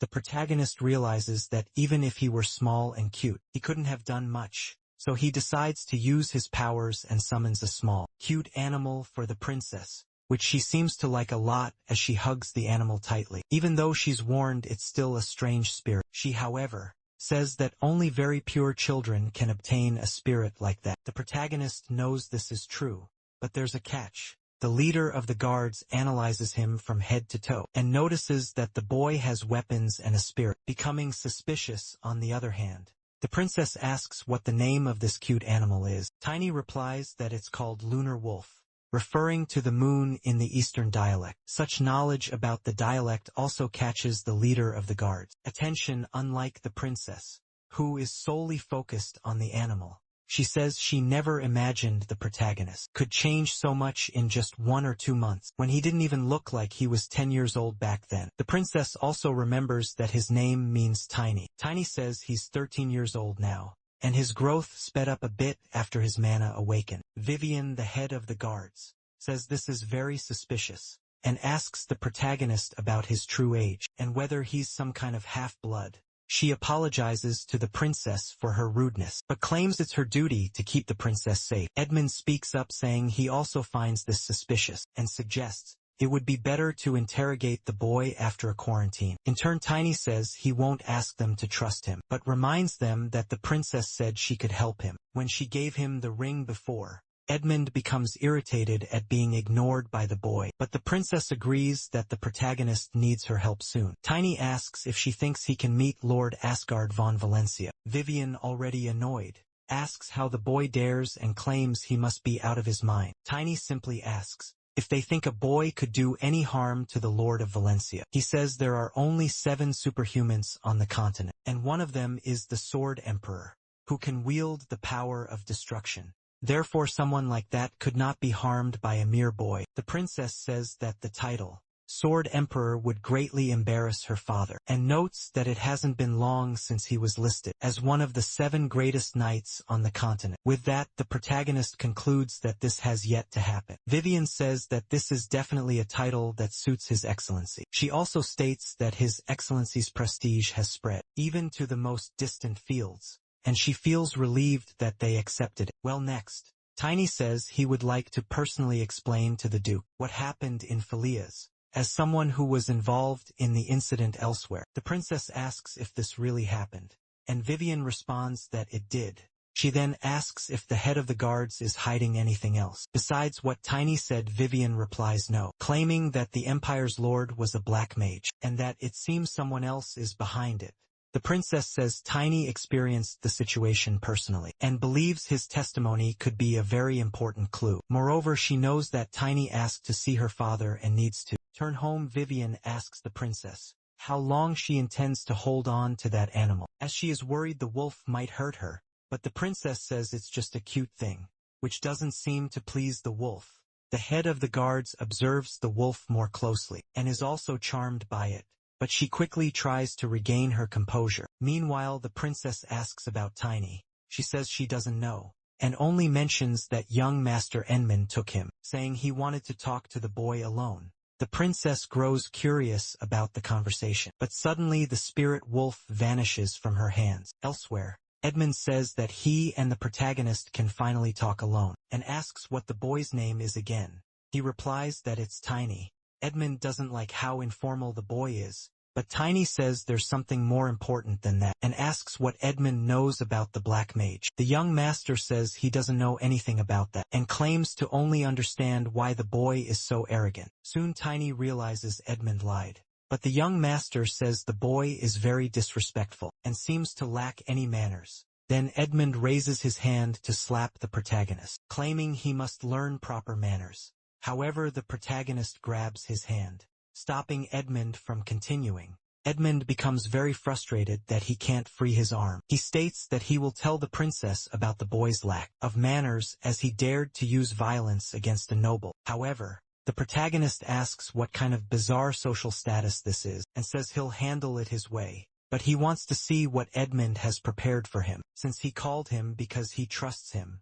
Edmund doesn't like this attitude at all, but he tells the protagonist to follow him far away. Vivian mounts her horse, because the princess ordered her to go to Tiny immediately. She thought the princess might be exaggerating when she said this, since the spirit might disappear if it's far from its master. But she knows Edmund took the boy to the outskirts of the castle. She rides off at full speed toward him, hoping it's not too late as they walk to another place. Edmund leads the protagonist to a large mansion, but Tiny doesn't seem to care about it at all. After entering, a man asks how Edmund got there. He also asks if something happened, as the deadline is still far off, and he wonders why the young master has come for the product. They are the Rufus family, first in the hierarchy and a bunch of fools. The protagonist dislikes this family as he faced them before. Edmund in turn says he's not there for the product, but demands that they educate this insolent commoner. One Rufus hesitates, unsure if he should do it, but Edmund slaps him, asking how he dares to question the orders of the duchy. Then Rufus says he understands. He immediately tells Eric and Tillman to go ahead. However, as soon as these two face the protagonist, they recognize him right away, because they were beaten by him when they tried to rob him. Sarcastically, Tiny greets them, and both of them are instantly terrified. The eldest asks why the two are hesitating. They respond that this is the boy they talked about before, and ask Rufus to handle him. The eldest says the boy is unlucky and should have been more careful. Edmund, seeing Rufus, thinks he seems very confident and likes that. The big man, for his part, wants to end this quickly, but he is struck before he can do anything, and with the force of the blow, he is thrown to the other side of the room, falling unconscious on the ground. The protagonist, however, is ready to face the next opponent, but none of the others dare to confront him, so Tiny asks if that's all they've got. Desperate, Edmund goes to Rufus, telling him to get up right now and protect them. Tiny says he can try if he's capable, but he won't let this situation slide. Soon the two collapse in fear, staying on the ground. Seeing this, the protagonist calls them a pair of cowards. Then he turns to the others, asking if they want to fight too. The terrified expressions on their faces answered the question. Shortly after, Vivian arrives, worried about Tiny, but upon entering the house, she is faced with something surprising, because the boy had already dealt with all the bullies. Not only that, but she also sees Edmund lying in an embarrassing position, and Tiny wasn't in danger at all. On the contrary, he, in his calm demeanor, asks why she's there. Vivian replies that she's under the princess's orders, because she's worried. Then Tiny hands her a book of bribes, claiming these guys were involved in human trafficking, and with that, he believes that idiot won't be able to deceive anyone else. This makes Vivian wonder what kind of life this boy has had until now. The next day, because of this incident, Edmund was expelled from the duchy. The princess says it seems he had worked with these human trafficking organizations for a long time, and because of this, the Duke's reputation was also severely damaged. She also says that from now on, relationships will probably become a bit more difficult. Vivian apologizes, but the princess asks if she thinks she did something wrong. But the one who answers is the protagonist, saying that nothing wrong was done. This makes the princess sigh in relief, claiming afterward that she already knew. She states that merits and demerits must be assigned fairly, without regard for one's status. That's what her father always says. Vivian then asks why she's looking at her like that. The princess says she should have at least broken one of Edmund's arms before he passed out. He ended up escaping everything without any punishment. Hearing this makes Tiny think that these two have a very good relationship. The youngest daughter of the famous sword emperor and the genius knight, a unique combination where at times they seem like sisters, and at other times they seem like mother and daughter. After the situation with Chloe changed, they are always together. Tiny thinks it's interesting that someone younger than Chloe acts like an older sister, or even a mother. Then the princess asks what the boy thinks. The protagonist replies that Edmund had more pride in his aristocratic status than anyone else, and no one will ever forget his sins. Vivian exclaims about the things the protagonist says, and asks if he's really a child.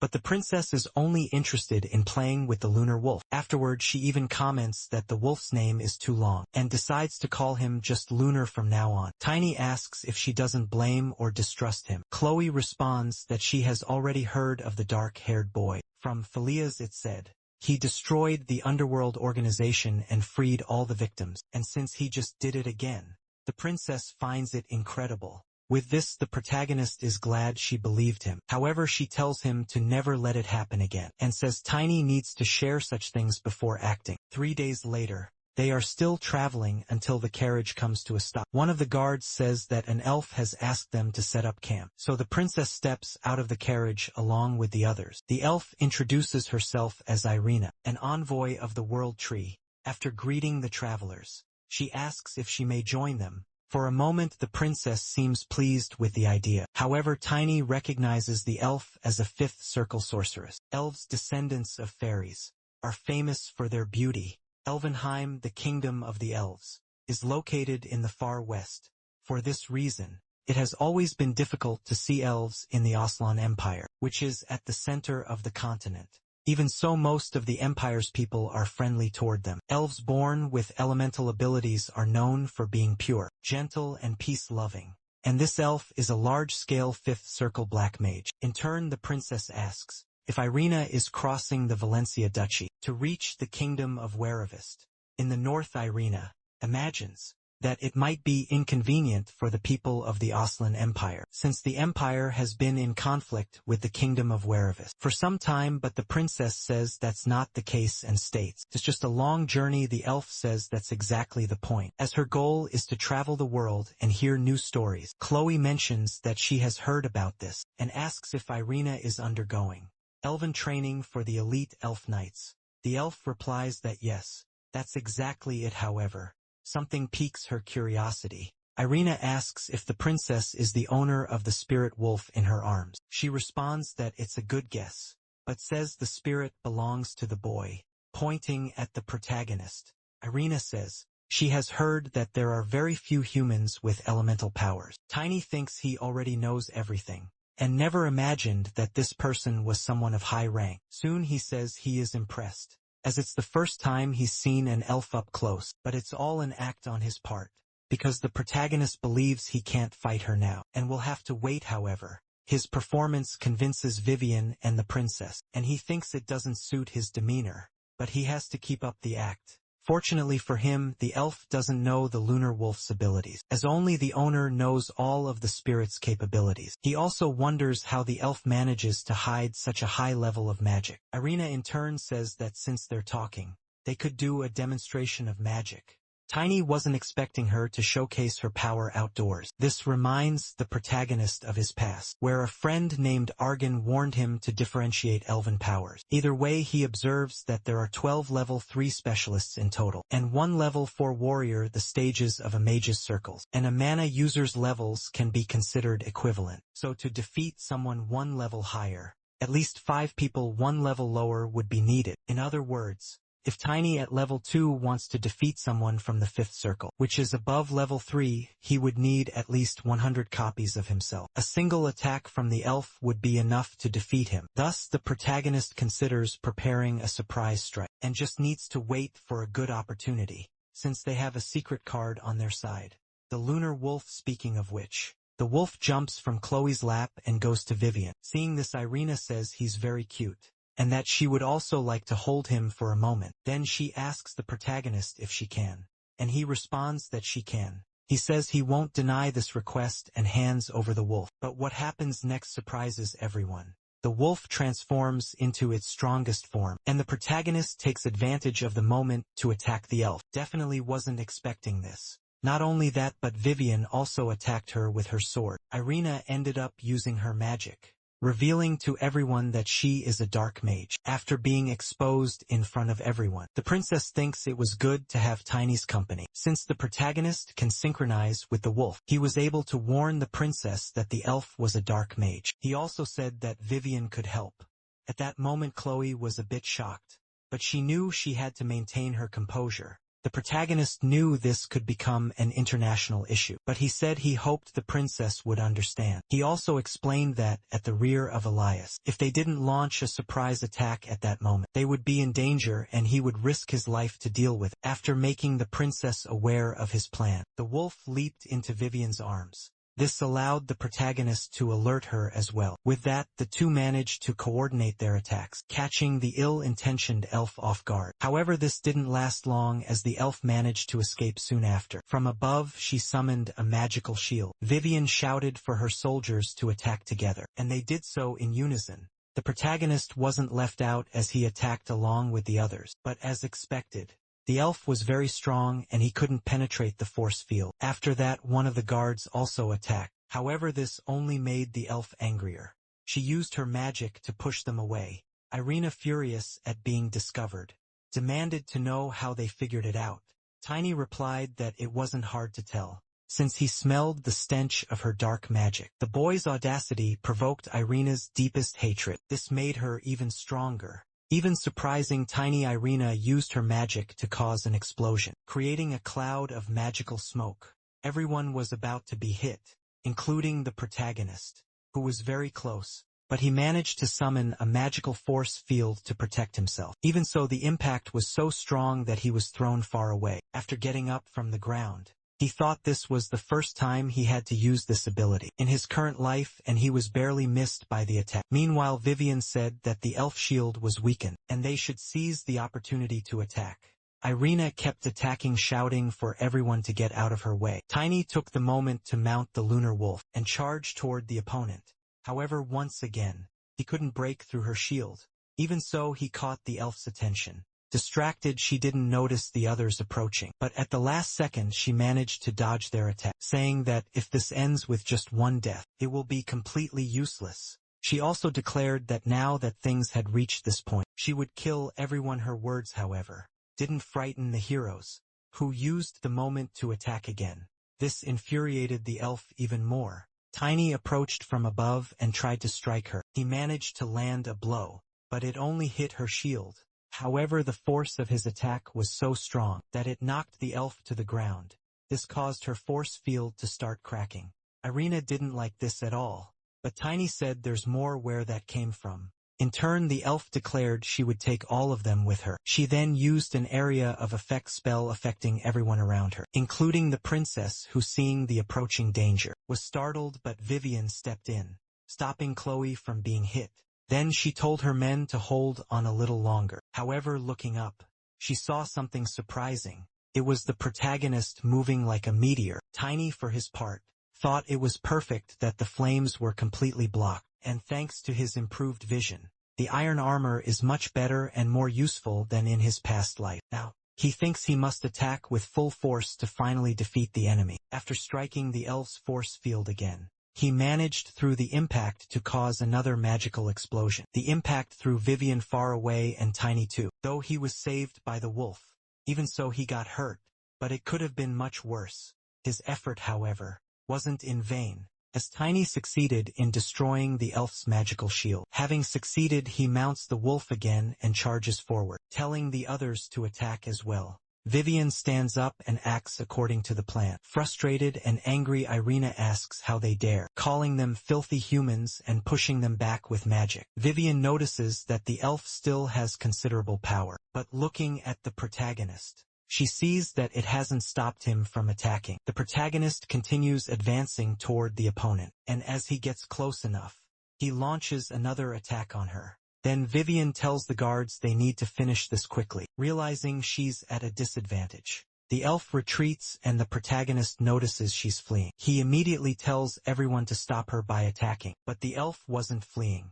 Instead, she gained enough height to unleash her most powerful attack yet. Tiny realizes she's the last follower of the demon, but sacrificing her body to amplify her powers is absurd to him. Even so, Irina performs the fiery offering, aiming to burn everything below. After that, the black magic flames engulf the area, hitting several royal guards. The protagonist manages to escape with his wolf, and notices that the warriors are already at their limit, concluding they need greater power to end this fight. So he says they must have bought enough time, and states that it's Chloe's turn to act. The princess then begins to manifest her power. She uses her ability called Shine, the divine power channeled through penance and blessings. Those who attain priesthood through penance, only after being baptized and learning about divine power, receive the anti-demon power. However, there have been people born with this power, a saint and a warrior said to be sent by God in difficult times, or a being rarely born, someone not born into priesthood. A person called a cleric. Chloe is one of these people, and by using her power to combat black magic, she surprises even her bodyguards. The protagonist knows she kept this ability hidden from everyone around her, out of fear of being summoned by the priests. Chloe is the most powerful cleric Tiny has ever seen. He even thought the princess was still weak. But this is already enough. Not even the elf expected this. She hadn't prepared a defense for it, and was soon pulverized by the princess's light magic, because Chloe poured all her strength into this attack. Lying on the ground, Irina can't believe this happened, especially because she can't believe she would need help from beings she considers inferior. However, tired of hearing her talk, the protagonist strikes the elf on the head. Then he says everyone is still in shock, so he'll finish the job, but the princess stops him, saying the elf cannot die yet. Tiny asks why not, and Chloe says the elf must be interrogated because even as a cleric, the princess didn't sense the elf's dark magic, and needs to understand why. Chloe wants to heal the elf with her magic, and Tiny says if she wants to test it, he recommends she go ahead. Seeing the elf's body, Tiny says she had a death befitting a black mage. On the other hand, The guards find it incredible that the princess is a cleric. Chloe says that, in the end, her secret was revealed and she feels like she's lost a lot. Then she asks if he knew her secret, since he was the only one who didn't seem surprised when she used her abilities. The protagonist responds that he did, and the princess wonders how, since the secret is kept even within her family. Tiny says he can't explain it now, but he will at some point. Chloe is satisfied with this answer and doesn't question him further, which surprises the protagonist. He also remembers the mage who was after him, admitting that he's already gotten into too many problems. He also says the princess was in danger because of him, and claims it's the noble's duty to eliminate all demonic threats. But Chloe says that if she had died, it would have been due to her own lack of power, and she sees no reason to be angry with Tiny. This only makes the protagonist think that the princess is still the same as she was in his past life. After that, the princess notices that the boy was worried about her, and finds it endearing. Vivian notices this, and asks if the protagonist hates being called a child. He says no, but in his thoughts, he knows he's older than he looks. However, Vivian says that children at his age hate being called a child, and this shows that the protagonist, like other children, has a normal side. Tiny insists that this has nothing to do with anything. Chloe feels her obligations as a princess, thinking she must report what happened to her father. As soon as possible, she concludes that she will send a report. As soon as they reach the nearest city, sometime later they arrive at the main gate of the city of Tai Ben. Seeing the reception, the protagonist thinks to himself that he knew the Sword Emperor takes good care of his daughter. But this is a bit much. Not only does he think this, but Chloe also does, blushing with embarrassment. The people around are also impressed, as a fleet of blue-winged knights presents itself to welcome the princess. Seeing this, Tiny thinks the Valencia elite is quite over the top. All these knights are at least specialists, and belong to the most powerful group in the empire. After this, Garen Clemen, vice captain of the Blue Wing Knights, leading a force of 103 knights, introduces himself to the princess with greetings. The princess says he and the other knights have done a great job, and tells them to rise. Garen expresses his happiness to see that the princess is safe, and says that His Excellency was very worried. Chloe, however, says she is sure she wrote in her report that she was safe, claiming that it's a bit of an exaggeration for them to appear here. Garen asks if she didn't face an attack by a dark mage, and says that if there weren't an emergency at the moment, her father would have come to meet her personally. The princess asks what emergency this is. The vice captain explains that about a month and a half ago, the Tempest family's relics suddenly disappeared, something that shocks Chloe. Tiny also becomes concerned about this. He asks if this relic is an artifact, but Chloe isn't sure. This grabs the protagonist's attention even more. She explains that this is a secret, only passed down to the head of the family. She adds that no one else knows, and she can only suppose it might be a powerful artifact. Then Tiny says he knows why the relic disappeared. Everyone present is shocked to hear this, but the protagonist simply asks to meet His Excellency, saying he will tell them everything he knows. After that, the Blue Wing Knights escort the princess and her group back home. Meanwhile, the vice captain reflects on what the protagonist said, and asks one of the princess's personal guards about him. The guard says the boy's name is Tiny, and claims he's an incredible boy, even saying he captured the dark mage. He also mentions that he heard the protagonist is almost at the expert level, which doesn't match his age, surprising the captain, because he knows that even the 7 knights didn't reach that level at such a young age, making the boy seem like a genius or a monster. Garen Clement even thinks it would have been amazing if this boy had been born into his family, but then he remembers something, and says he recalls who brought the letter from Philias. He states that the name is uncommon and it must be him. In the carriage, the princess is mesmerized by the scenery, seeing a field of flowers outside. Seeing this, Tiny asks if she likes lilacs. Chloe responds that she does, adding that her father and her late mother also loved them, and they even named her after the flower, to which the protagonist says it suits her. Vivian comments that the love between the Duke and the lady was very famous, and she's heard that she was the only woman the Duke ever loved. However, Tiny remembers that before he died, Chloe's father said he actually didn't like that flower very much, and asked Tiny not to forget it, Now the protagonist knows that without a doubt. The Sword Emperor would want to keep this a secret. He also knows that the Emperor likely won't remember his past life, but the Emperor told the protagonist to find him immediately. So there must be a way, Tiny thinks.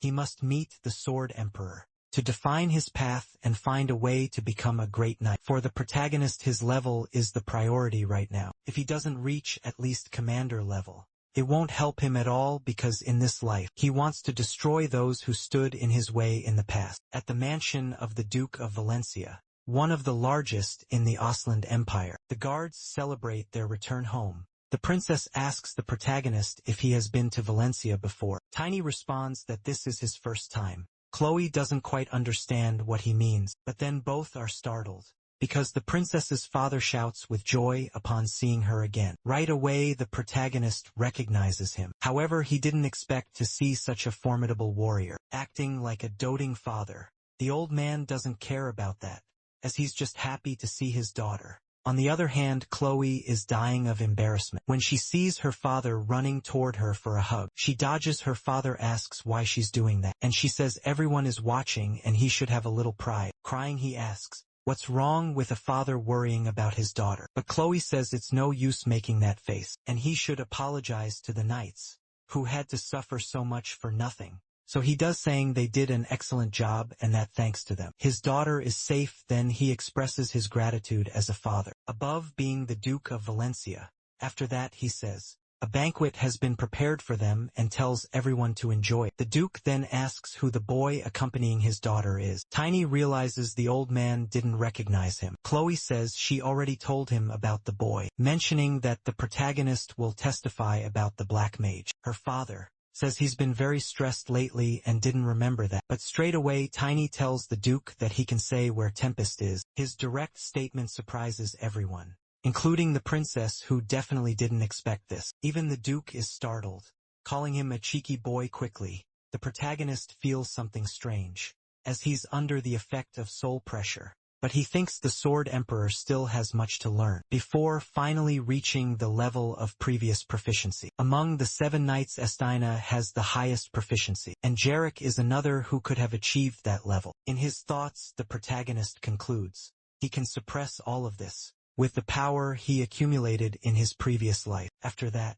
he asked the Duke if they can talk about this right there outside. Such boldness shocks the Duke, but the princess tells her father that the protagonist is still just a child and doesn't know what he's saying. However, her father replies that someone who knows nothing wouldn't act like this, and states that he needs to speak with this boy later, in a more appropriate place. The Duke wants to know more about what the protagonist mentioned. Tiny says he has a hunch about where Tempest might be. The Duke says he's curious about this hunch. Tempest is one of the few ancient words the protagonist knows. It means time or opportunity. He says that if this artifact has been missing for a month, perhaps its power is time reversal. Hearing this piques the Duke's curiosity even more. The protagonist says it all began with a catastrophe that would only occur 20 years later. He then tells his entire story, and the Duke listens intently. After hearing it, he says the story is very well constructed, believing it's unlikely to have been invented by a child, since the boy even knows the names of the World Tree's guardians, the first Dwarven Hammer and the Orc Warrior. Tiny claims they were colleagues for a year. This leaves the Duke puzzled, as he states those sworn enemies are always at odds. He also says that only one person can be sent to the past, and that, after sacrificing the life of a very powerful human, their descendants must use it with caution. These words are passed down along with the family relic, but honestly the Duke didn't think it was true. However, the circumstances the boy described seem real, but he admits it's difficult to trust his judgment. So he asks if his future self really trusted the protagonist's talents and sent him back in time. The Duke says that if it had been him who returned, he would have used his experiences from the previous life and his status thus.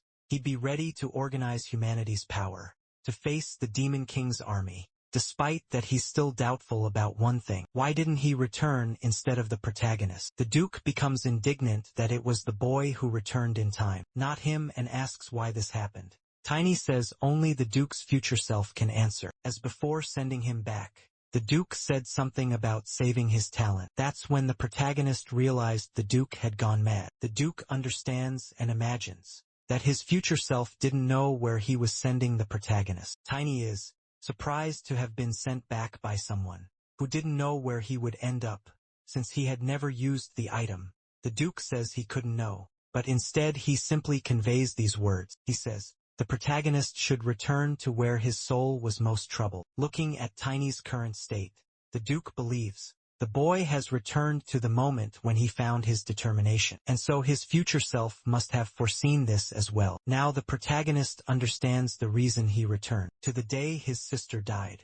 After this, the Duke asks if he thinks his future self made any mistake. Tiny replies that he doesn't believe so. He states that the Sword Emperor isn't to blame, and he's already happy that he can see his sister once again. Then the Duke says they have one more thing to confirm. He mentions that if his future self told the protagonist to find him, there must be some form of confirmation prepared. The protagonist recalls that the Emperor said his daughter's baptismal name is Lilac. She received this name because it was his wife's favorite flower, but the Duke says that information is already well known. However, Tiny reveals that, in truth, he doesn't like that flower very much. That would be the confirmation his future self passed on. Upon hearing this, the Duke lets out a loud laugh. He says that's absolutely something he would say, remarking that telling the person he sent back words he could never say to anyone else is exactly like him, since he'd never want anyone to know about it. Now he knows it's all true, and isn't sure whether to laugh or cry about it. The Duke realizes that only this would make the disappearance of the relic make sense, as it was always in his room in his hands. Tiny feels relieved that the Duke believed his story. However, the Duke then says there's still one thing to verify. He orders that Knight Roger be summoned. Afterward, Tiny asks what he's doing. The Duke explains that while he believes in Tiny's regression, he's not sure he can fully trust him, because the protagonist claimed to be Tiny, one of the 10 knights of the future, and he wants the boy to prove it's true, confirming that his abilities were recognized by his future self. Later, outside the palace, Tiny starts to think it's a bit unfair, since the Emperor told him to seek him out.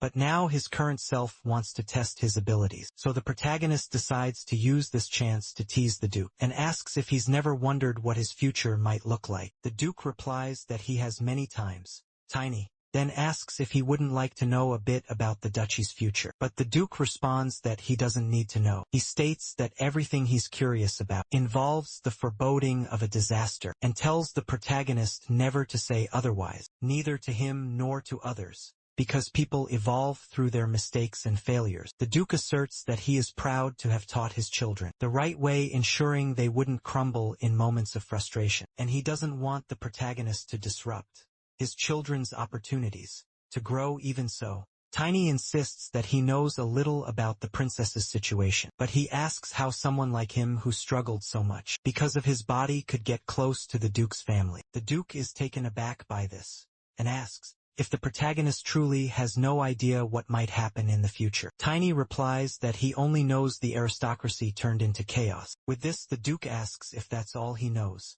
Tiny responds by asking what else he wants to know. Referring to Tiny, the Duke says he is the only allied force from the future, and asks if he doesn't think the Duke needs to know what happened in the meantime, but the boy's lack of information drives him mad. So the Duke tugs on Tiny's ear, telling him he better remember quickly or he'll be beaten to death. He also says the pain in his ear will serve as motivation. Later that night, in another location, the Duke, reading a document, wonders why it remains so empty. He also discovers that there are more than 10 disasters, and wonders what they are and why the protagonist is so careless. Except for a few, Tiny learned about most disasters through rumors, or from some of his comrades. In a serious tone, the Duke asks if he has any useful information. This makes Tiny think he needs to grow quickly, at least before they were on equal footing. The Duke says the only useful information the boy has is about a holy warrior, who is mentioned in the oracle. The name would be Cromble, and he was 20 years old, so the Duke says he needs to find him to train him. However, regarding this last piece of information, Tiny highlights an important detail, that the warrior was 20 years old in the future, but now he hasn't even been born yet. The Duke becomes desperate, asking why the protagonist is doing this to him, and wondering if it's his future self's fault, or if he should simply kill this boy who isn't helping him at all. But then his servant appears, saying that he has already summoned Royd. The Duke, however, instructs him to bring Drexler instead of Royd, and to tell him that there's someone deserving of punishment. After this, Drexler Einen arrives. He is the vice captain of the Blue Wing Knights, a level 5 superior rank.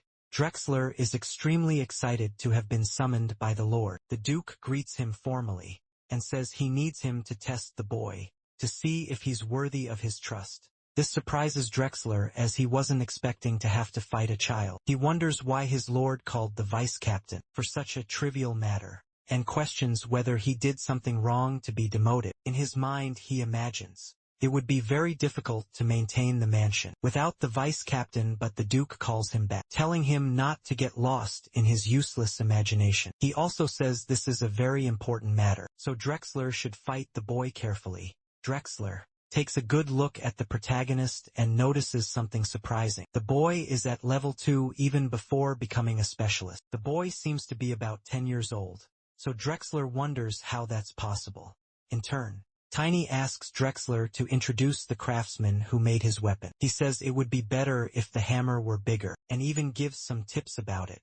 But the Duke tells him to focus, as failing the test would mean not fulfilling the promise. The Duke also tells Drexler not to hold back, encouraging him to fight with all his might. Afterward, he tells the protagonist that he promised to help him, and he will decide whether to keep that promise based on the result of this fight.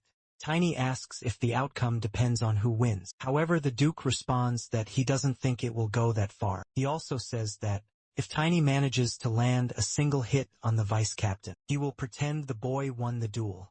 That's enough to get Tiny excited. Drexler then prepares his weapon and the protagonist does the same. The two face each other, making the Duke realize that the boy has a unique way of handling mana, because he created a very clear vision, undoubtedly marking him as a genius. But he suspects that's not all, because if he had the experiences of the future, he himself could become a specialist, far beyond common limits. Even so, it was this child who returned in time, and the Duke imagines there must be some reason beyond his talents to warrant such attention in the future. Then he orders the two to fight with all their strength. In turn, Tiny summons his spirit wolf, saying that if his opponent doesn't attack, he will mount it on the wolf. The protagonist charges forward. Drexler is impressed that the boy has a spirit, but claims it doesn't matter, because he shows no fear in this situation. However, as he attacks, the protagonist dodges something Drexler wasn't expecting. Tiny takes advantage of the chance, and tries to land a hit on his opponent.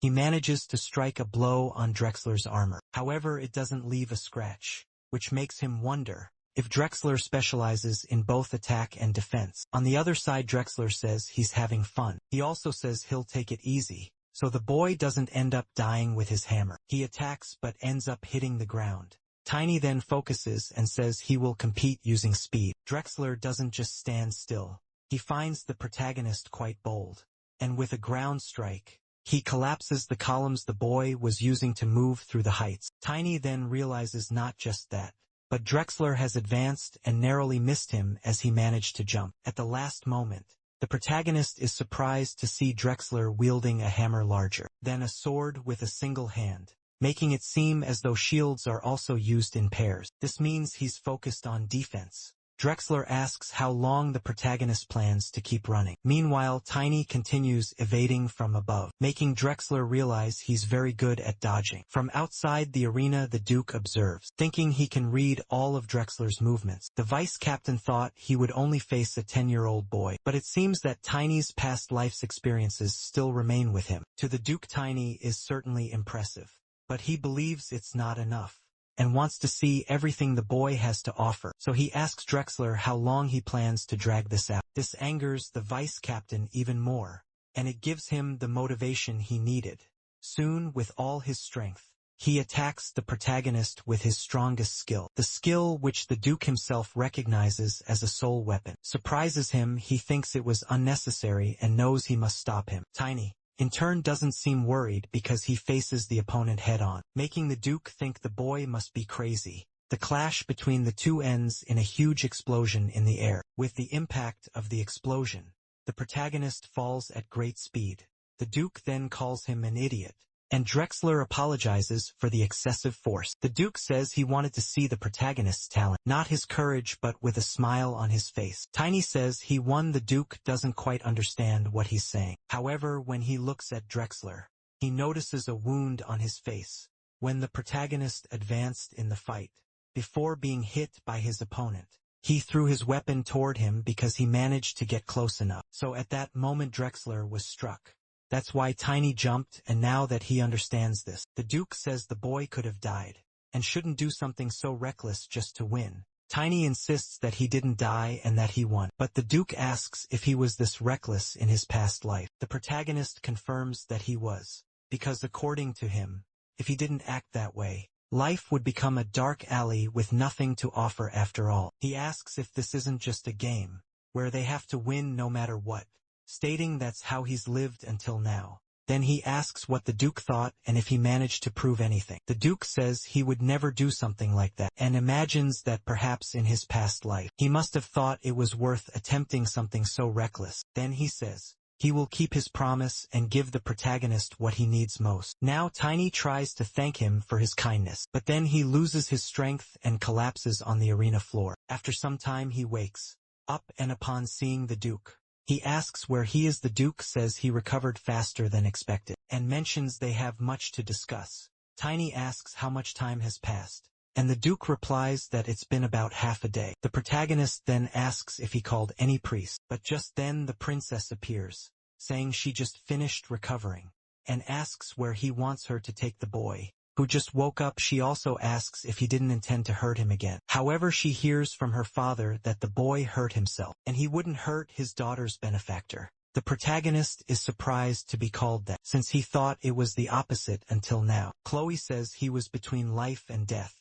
but Tiny simply smiles and says that, as the Duke mentioned, he was too greedy. He apologizes for the trouble. The princess tells him he should act more like a child. However, the Duke approaches him closely, saying that it seems that even as a child, Tiny recognizes beauty and warns him not to dare touch his daughter. Tiny deflects, saying he's just embarrassed to be called the princess's benefactor, stating that this never happened originally, and becoming a benefactor right after capturing a dark mage was something he didn't expect. The Duke then understands this didn't happen in his past life. The princess then asks what they're talking about, and her father evades, saying that if it were important, he would certainly tell her. He also says she should focus on her coming-of-age ceremony, as the preparations are almost complete and he's sure she'll enjoy it. The princess, however, seems a little upset and walks away with a sad look. Tiny seems to have noticed this, but lets her go afterward alone. The Duke says he forgot to give an important piece of advice, and tells Tiny that the fact he returned to this moment must remain a secret between them. The protagonist says he doesn't intend to tell anyone, and the Duke says this must not reach other ears, especially priests in particular, because the flow of space, time is the axis of destiny organized by the Creator, a power even the goddess, who governs all things, cannot touch a mere human. Going against this is akin to blasphemy. That's why your family has kept the existence of Tempest a secret. Tiny asks if the goddess isn't the same as the Creator. The Duke replies that he shouldn't know, because this information was erased from the temple scriptures. However, something that the true scriptures say has been passed down among the oldest families. For now, the Duke wants to leave things as they are. He says that the 10 knights the protagonist mentioned must be the only ones aware of this information. Tiny agrees, saying he has no intention of leaving the 10 knights alone. He adds that this will make him stronger than before, and that he knows all the strategies of the future. The Duke says that's perfect and asks what abilities he used in the future. Before answering, Tiny asks if the Duke will turn him in. This catches the Duke by surprise. The protagonist says he should be more aware of what he promised to give, claiming that he's becoming old and senile. This leaves the Duke super irritated, and he smacks the boy on the head. Tiny then asks why he did that. The Duke takes him back to the arena, saying he must start educating him. Tiny asks if he knows his real age, to which the Duke responds that it only makes the problem worse. But since he promised, he'll give the protagonist what he wants, and he also wants to tell him about some visions dedicated to the Duke of Valencia. He then asks if the boy has ever heard of a force called gravity. After some time, the protagonist starts to doze off and he falls asleep. During the explanation, the Duke wakes him up with another smack, saying they haven't even started yet and he's already asleep. Tiny tells him to stop hitting him, so the Duke demands he pay attention, and explains that his family's vision is divided into 4 fundamental parts. Mana techniques, a sword style that combines defense and attack. Methods to acquire attributes in 3 steps, and a method to gain or a traits in 7 stages. The protagonist then says, "It makes sense for a Valencia to be this skilled with that." The Duke boasts, "So since the protagonist said he uses an offensive weapon." The Duke says the boy doesn't need attack sword training. Tiny says his great hammer is better than any sword, but there's something else he wants. That ridiculously powerful defense he saw the Emperor use, calling it the perfect lesson. The Duke then explains that among the parts of Valencia's vision, there are differences, and that's the method of acquiring aura. Traits the protagonist doesn't quite understand, but the Duke says that's what he's teaching him now, how to acquire attributes. Tiny feels disappointed because he wanted to learn more about defense. However, the Duke knows what he's doing elsewhere. Far from there, a meeting of hooded figures takes place, and one of them says Elaine is dead. He adds that she was the blade meant to pierce the heart of Elvenheim, and losing such an important resource so easily is something they can't accept. But he states that the culprit is a child, who believes himself to be a descendant of the Morse family. Then he tells the others to gather information about this child, but they must ensure the Empire knows nothing. The others agree with this decision. Before concluding, the leader says they must remember that for now, Current's mission is the most important. Back to the protagonist, he's all battered, but has learned that to acquire attributes, he first needs certain traits. Next, he says he already possesses all the attributes convenient for him, and asks if the 3rd stage will cause an explosion, like in his previous life.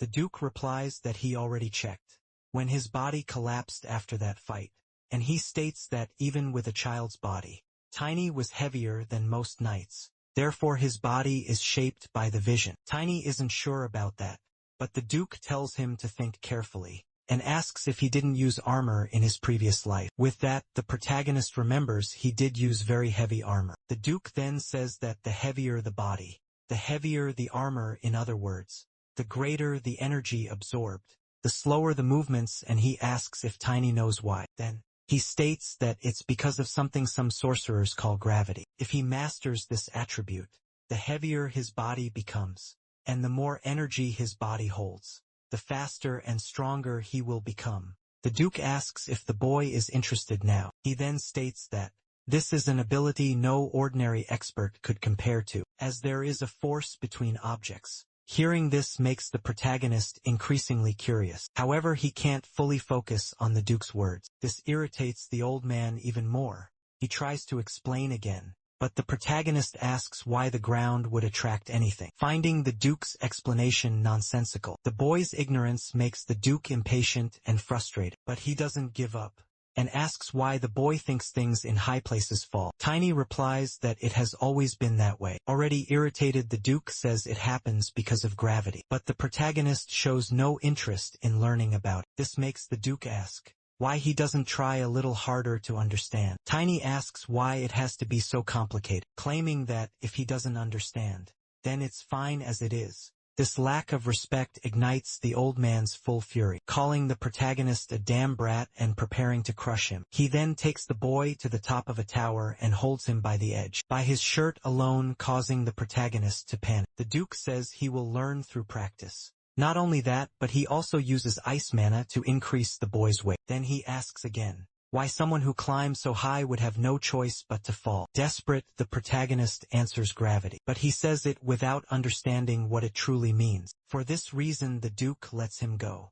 allowing him to fall, telling the boy to feel gravity firsthand as he falls. The protagonist thinks the Duke is insane, but he realizes nothing will stop him from hitting the ground, because if he continues falling like this, he will certainly die. So he decides to try something and calls his lunar wolf. The wolf appears on the ground, slightly disoriented, and sees that Tiny is about to fall straight onto him. The protagonist, somewhat embarrassed, apologizes to the wolf for what's about to happen. Then he falls onto the animal, With this his fall is cushioned and he manages to survive. But shortly after the Duke appears, asking if he felt the greatness of gravity. Tiny replies that he felt it in every part of his being. This satisfies the Duke, who states that this was a height from which he wouldn't die. If he fell, he then asks if the boy understands what gravity is now. Tiny, however, doesn't seem to have understood. So the Duke says they should try several more times until he gets it, claiming that practice is the best way. However, the protagonist dislikes being thrown off again, saying it would be better to learn just with words. After falling several times from the tower, he wakes up in a bed being healed with magic. Chloe is happy he has finally woken up, saying it's amazing that he has already become an expert, something Tiny wasn't even aware of himself. He remembers all the times he fell and wonders if that's even possible. Chloe says that even though he's happy to be her father's disciple, she asks what kind of training it was. Not even the protagonist knows how to answer that. Even so, the princess says it's amazing he became an expert, and she's happy that a genius has appeared in Blue Wing. Tiny, however, asks if it's okay for her to be there. He states that she should be preparing for her coming-of-age ceremony. As her father mentioned, the princess becomes a little flustered and says, there's nothing to prepare. The only thing she needs to do is learn etiquette. Tiny becomes a bit thoughtful, but says she'll do well. Chloe asks what he's talking about, and he replies that he means the ceremony. Then the princess tells him to stop joking, stating that she knows she'll do well, because that's the day she'll be the star. She then asks if she looks nervous. Tiny responds that everyone close to her can see it. In any case, Chloe says it's fine because Tiny is part of the family. Now this surprises the protagonist. However, Chloe says he's her father's disciple, so they're part of the same family, and even tells Tiny he can call her sister from now on. The protagonist definitely wasn't expecting that. Chloe asks what kind of reaction that is, claiming it's a great honor since she's the Duke's daughter, and since they're now family. She asks if the protagonist can keep a secret. He replies that it's not a problem, but thinking it over, the princess mentions that Lord Drexler is looking for Tiny, something he didn't know. After that, he heads back to the arena. This time many people are watching him, because Drexler says he heard the protagonist has become a specialist. Tiny says yes, but doesn't understand why he was summoned. He realizes this doesn't seem like something ordinary. Due to some people watching him closely, Drexler says he doesn't need to worry, and asks the boy what he thinks about a rematch. Seeing that Drexler dropped his weapon, the protagonist wonders if it's because of what happened in their last fight. Drexler says it's not typical for knights to lose their patience with children. Then he says they'll fight now to help him get used to his new level. Tiny says that if that's the case, he won't refuse the invitation and immediately goes on the attack, striking his opponent's shield. Even with the shield, Drexler feels the blow, and wonders if this is really the same boy he fought a week ago. Again, the protagonist prepares to attack. Then he puts some distance between himself and his opponent, and charges again, but this time, he's not unarmed like his opponent, with his weapon charged with energy. Tiny prepares to strike him. Drexler doesn't stay idle and charges his punch, thinking that even a light touch could cause significant injury. However, both end up colliding their attacks, causing an explosion and throwing them far from each other. Drexler wonders why the boy's attacks feel heavier. Either way, he regains his composure and withstands the protagonist's consecutive attacks. Meanwhile, he observes the boy, noticing that he's even faster than last time with his club. Tiny attacks and doesn't hold back on the energy in his strikes. Even those watching from a distance notice how heavy his club is. Not only that, but they see that the protagonist can handle it with remarkable speed. Drexler gives up fighting unarmed, and says the protagonist doesn't need to hold back on him. Tiny then says he'll do just that. The opponent charges toward him, but Tiny, having been hit by those attacks a few times, knows how they work. His weapon is lighter than usual, even when swung, and when it hits the target, it's much heavier than it seems. Drexler feels the pressure of the strike, then pushes the protagonist away from him. Tiny thinks that after manipulating the senses of the mana body, it's just a matter of applying it in the fight, while his opponent realizes what's coming. The protagonist executes the level 1 combat method, nicknamed by him as Lightning Hammer. When it strikes Drexler's shield, the impact causes a massive explosion from the outside. Some wonder if this is the strength of a specialist. After that, Drexler says they don't need to fight anymore. Tiny thanks him for the help. Drexler claims he held back on him, However, Tiny also says he didn't show everything he knows. This surprises the vice captain. The protagonist reminds him that he's an elementalist, and by summoning his wolf, he makes Drexler realize he didn't even use it. Then the vice captain says the protagonist passed the test, and welcomes him to the Blue Wing. However, Tiny says his wish isn't to join the knights, and asks if the Duke didn't inform him of the situation. Drexler didn't expect to hear that, and is surprised the boy doesn't want to be a knight. Later in the Duke's office, he tells the protagonist that he forgot to inform the Blue Wing, and says that if the protagonist plans to travel the continent, it's better not to belong to any family. Either way, he says he did an excellent job and exceeded his expectations. But Tiny knows what he had to go through and doesn't like it at all. In any case, the Duke says they're almost ready to face the first catastrophe. Tiny asks what's missing. The Duke replies that they still need to create a Warhammer artifact for the protagonist to use. An artifact infused with nearly permanent magical power. Its value can vary greatly, but it would take at least a few years' salary of a knight to buy something like that. Then the protagonist asks if it wouldn't take too long to produce one. The Duke replies that one has been in progress for a few months. It was a secret, because it was originally meant to be a gift for Drexler's loyalty and service. After that, the protagonist goes to Valencia's best forge, called Rendell's Hammer. He then requests an adjustment, but Rendell, the dwarf craftsman, finds it odd that a boy would ask for something like that. He states that he would rather cancel the contract and pay the penalty than have his work treated as if it were a children's toy. The protagonist knows that the dwarven artisans want the weapon to find its rightful owner, even if it means taking a loss, so he knows he needs to prove his worth. He quickly asks if the dwarf thinks he is better than an average knight. Rendell takes a good look at the boy and notices that he is an expert, even though he seems very young for it. Then he asks if this is some kind of trick. However, Rendell has a unique characteristic of dwarves, his right eye, which allows him to detect truth and lies, based on the emotional waves of words. Thus he confirms the boy's honesty, and agrees to do what the protagonist asks, and tells him to wait when he returns. He brings the hammer. Tiny asks if it is ready. The dwarf says it's not completely sharpened yet, as it still lacks impact amplification, automatic repair functions, and protective magic. The protagonist asks if it couldn't include offensive magic. The dwarf thought he wanted protection, but Tiny clarifies that's not the case, arguing that a warhammer isn't common, as it's not very popular, and anyone would be foolish to reject a third circle spell. Rendell then says there is in fact only one other warhammer, describing it as made of compressed black steel, and covered with weight amplification runes. However, he explains that it ended up being too heavy, so he abandoned the project. But Tiny says he really likes the sound of it, and asks about its other specifications. The dwarf explains the other features,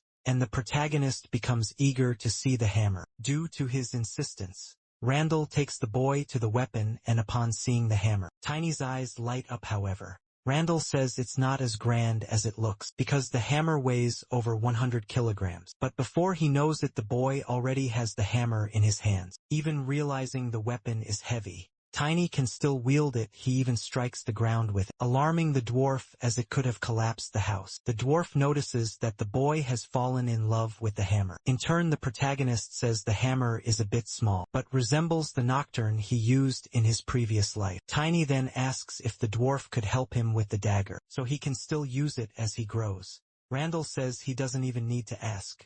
The protagonist then tells him to charge the Duke double, but asks what the warhammer is called. Randall replies that its name is Stamp. Upon seeing the hammer, the Count is surprised that something like this exists, and thinks it's great that Drexler will get his own too. Tiny says it will take about 2 weeks to make the necessary adjustments, and he needs to train in the meantime. He states that he is still far from becoming invincible. Upon hearing this, the Count asks where that idea came from. The protagonist explains that he learned some Eastern languages because of his appearance, and mentions that he's often told he looks like a demon. The Duke says the boy is very amusing and made a good choice. He also tells him to use more of those Eastern languages, as sometimes he comes off as a bit dim. After that, the Duke says that since Tiny has to wait 2 weeks, he will participate in Chloe's coming-of-age ceremony. Tiny asks if he will make that announcement. The Duke says it's about a connection with the imperial family, and asks how Chloe could refuse an engagement with the Crown Prince, as he mentioned before the Crown Prince died on his wedding day. Thus the protagonist asks if the Duke will go ahead with it, knowing this by next summer. All direct members of the imperial family of Osland will die, marking the second catastrophe. As a result, the empire, once considered the strongest human nation, will suffer from internal conflicts, and the nation's power will fragment. The princess will become a widow, and the sole survivor of the imperial family, earning the title of the heiress princess of misfortune. Now knowing all this, the Duke says the protagonist doesn't need to worry, as he will take care of everything. Tiny says that all he knows is that there were rumors the second prince was responsible. But he also died. He recalls Chloe telling him to call her sister, and begins to worry about her. He states that even her father couldn't figure out what happened in the previous life, as everything was shrouded in uncertainty. The Duke says his daughter is brilliant, being someone whose personality shines brighter than her appearance, yet people still fail to see it. However, the protagonist says that later the entire world will see it. After all, even if the Duke helped her, it was she who managed to rebuild the ruined empire. Nevertheless, she didn't seem happy then. The Duke says that for his daughter and for the entire world, he will choose the best path, claiming that he can prevent all of this from happening, precisely because he is Esgard von Valencia. If that's the case, the protagonist states that he will not stop him. Instead, in the end, he will save Chloe his own way. However, jealousy overtakes the Duke, as he claims that the protagonist is too close to his daughter, and doesn't seem to have good intentions toward her. The protagonist knows the Duke loses his temper when it comes to his daughter, and says he misunderstood him, trying to calm him down outside. Two men are talking and one wonders if everyone is there because of the princess's coming-of-age ceremony. The other says that everything is now ready, and that he has taken care of everything. Thus his companion can have fun safely. The big day has arrived. The commander of the Blue Wing Knights tells the Duke that they have received more guests than expected, saying it shows how influential Valencia is. His name is Janus Fruel, and he claims they will make this day unforgettable. By the way, he also mentions they received a guest from Rokter. It's the third son known for being a parasite. The Rokter Duchy is a major power in the empire, and a family that has competed with Valencia for generations. To the Duke, this is a terrible time to have someone like that around, and he asks them to ensure everyone knows this is Valencia, not Rokter. The commander says he has already taken all necessary measures, and the Duke says that's good work. However, something else worries him. Then the Duke asks Janus if he has any illness he hasn't disclosed. Janus asks what his lord is talking about. The Duke takes on a serious demeanor, but decides to leave it for later, and says he just wants Janus not to handle everything in the ceremony alone. But the commander says it's fine, since the princess is like a niece to him.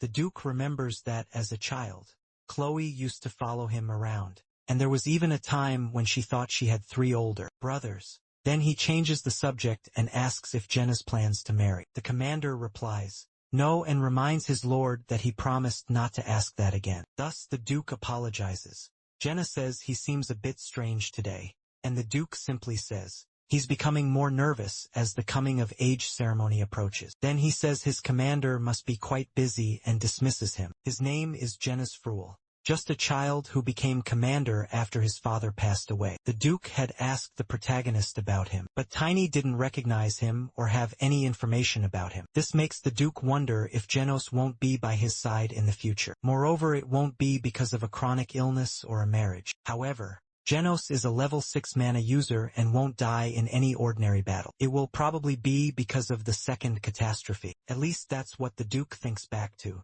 The protagonist is training and remembers talking about Janus, thinking that the Sword Empress theory makes sense. There's a high probability something will happen on Chloe's wedding day. Perhaps more than one person is involved in it. Then the princess appears alongside Vivian. Tiny asks if it's okay for her to be there, since many guests are arriving, and he also asks if it's against etiquette for her to talk to him. Vivian even tried to warn her, but Chloe says it's boring being stuck in her room, and says that when she's with Tiny, she can hear interesting stories and even see the lunar wolf. The protagonist then offers her the wolf to borrow for a while, and the princess says that with the wolf by her side, she'll be able to endure much more. Suddenly someone appears, calling her the Angel of Valencia and saying she is truly beautiful. The man apologizes for his boldness, but claims the princess is the most beautiful woman he, Vibran von Rochter, has ever had the pleasure of seeing. The princess is startled upon hearing that name, but Tibrin says he comes from a prestigious family that has been competing amicably with Valencia. Chloe maintains her polite demeanor and says it's a pleasure to meet him, and Tibrin wishes they could find time to celebrate their first meeting. She seems a bit startled, but Tibrin tells her not to pretend she doesn't know, claiming that he will become her life partner, and now that they've finally met, they should have a conversation.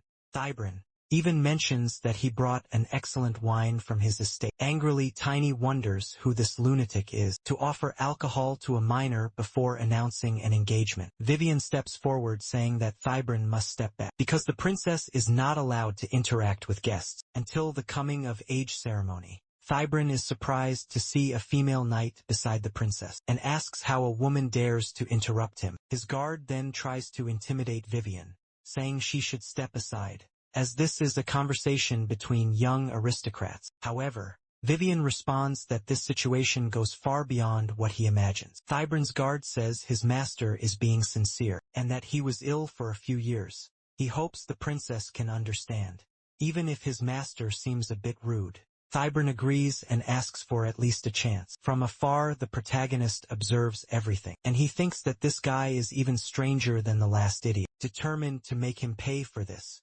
Tiny calls Chloe his sister, and adopting a completely childish demeanor, asks who these strange people are. Tibrin immediately asks who this insolent boy is and orders Graham, his guard, to get rid of him at once. But without warning, Tiny advances and delivers a solid slap to Tibrin, calling him trash and throwing him far away, claiming that he is an expert. Seeing his master attacked, Graham prepares to act. However, he too is struck and even loses a few teeth. From a distance, the fight between them can be seen. An aristocrat notices that a boy just knocked down a knight with a mere slap and is incredulous at the sight. Seeing the boy leave his opponents on the ground, the man wonders who this boy is. After being struck like that, Graham wonders how it ended up this way. He remembers receiving the order to bring Tibrin to the princess, because his master said it would cause a scandal in Valencia. However, at the time, Graham pointed out that it would also tarnish the Rochter name, but his master said Tibrin would soon be expelled from the family. This information left Graham deeply surprised. His master explained that if everything went well, it might even be good for that piece of trash, and instructed Graham to act like he knew nothing and just follow the plan. He even added that he would look forward to seeing Graham complete his task. Back in the present, after being hit with just one slap, he fell from above. The aristocrat observes a high-ranking knight and an expert. Wondering who that boy is, his companion says he is a legendary genius, or rather a monster. The aristocrat is soon amazed that the Duke of Valencia has someone like that under his protection, and says he must meet that boy one day. Speaking of which, he asks if Duke Alone von Rochter is really doing everything to get closer to the imperial family. His companion replies that Rochter obviously wouldn't want to stay away from the imperial family's view, and is probably trying to end the relationship between them. The aristocrat quickly realizes that Rochter is trying to tarnish Valencia's reputation, and notes that it has been many years since the Duke of Valencia became N-or. His companion says that Alone just doesn't want to be left behind by Valencia. These words make sense to him, so he concludes that his companion is right. He then wants to deal with those idiots first, and says that at least they didn't have the decency to arrive quietly. However, his companion says his lord won't need to go there, because it seems that the children of Valencia care a lot about their youngest, and they are all already back. Later, the Duke speaks with the protagonist, and says that Tibrin has been expelled from Octor, and thanks to that, Tiny won't need to come up with an excuse for hitting a noble. The protagonist says that's good, but the Duke disagrees. He calls it an unfortunate event and asks the boy to control himself. The Duke asks if he's trying to end up in prison before the Demon King's army attacks. Tiny tries to justify himself, claiming the two behaved poorly, but the Duke says he already knew that, and states that he himself would love to beat up that idiot Tibrin. Furious, the Duke asks how he dared to enter Valencia and go after his daughter, saying he deserved what happened. Tiny wonders if this is the same man who just asked him to control himself outside the room. He sees two men approaching. They run down the hallway shouting, "How dare that bastard touch Chloe," saying he deserves to be taught a lesson. The protagonist thinks he has seen them somewhere before. However, one of them ends up bumping into the boy and immediately falls to the ground.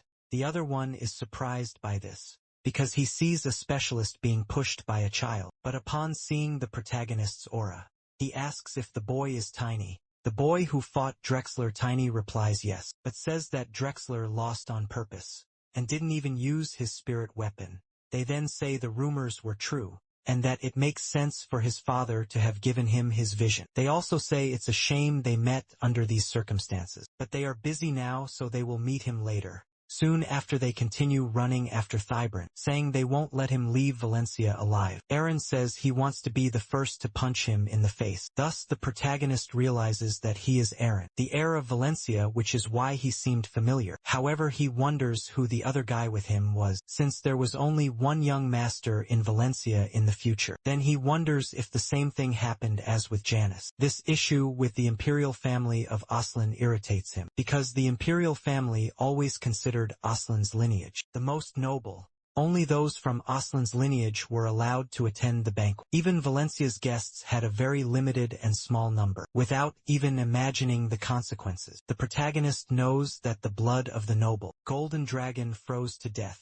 But then his thoughts are interrupted, because the aristocrat from earlier appears and says, "It's always good to check the surroundings for the slightest noise." Tiny asks who he is and sees that his face is fake, created by magic. The noble says he hasn't introduced himself yet, and says he is Baron Redley von Narsa, a guest at the princess's coming-of-age ceremony. He also says he heard rumors that Tiny defeated a knight and wanted to meet him, so he asks if the boy is from Valencia. In turn, Tiny replies no, and says the Duke is just looking after him for a while. Redley says the Duke of Valencia really has a good eye. Seriously, Tiny says, this is Valencia and the Baron should be careful about what he says. Regarding the Duke, Baron Redley says he deserved that, and asks if they are even now making the protagonist question his age. Redley says that if they are even giving each other advice, he thinks they can already be considered friends, and he asks if he can treat Tiny to dinner to celebrate their friendship. He tells the boy not to refuse,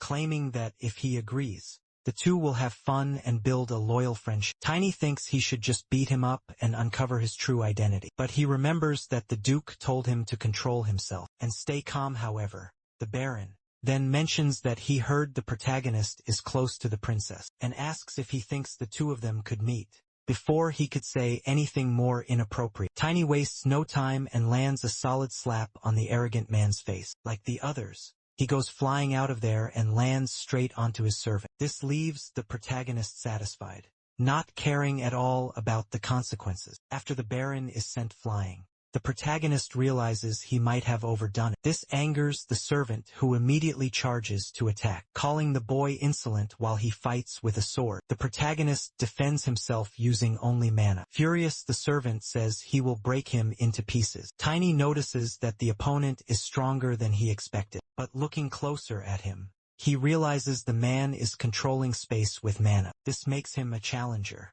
The opponent only wants to rip off the boy's hand for his insolence. Tiny, however, defends himself with his mana armor, and seizes the opportunity to summon his Luna Wolf. But the opponent is determined not to let that happen. Upon seeing the wolf, he realizes the boy is an elementalist. However, the opening left by the opponent allows Tiny to attack, and he manages to land a punch on him. However, he is surprised after that, because the opponent stopped the punch with just his forehead, and didn't even budge. Then the man grabs the boy and throws him far away. As he falls, Tiny manages to land without injuring himself. But soon he realizes the opponent is approaching, ready to attack again. Then he turns to his wolf for help while shielding himself with mana. Even so, he is struck.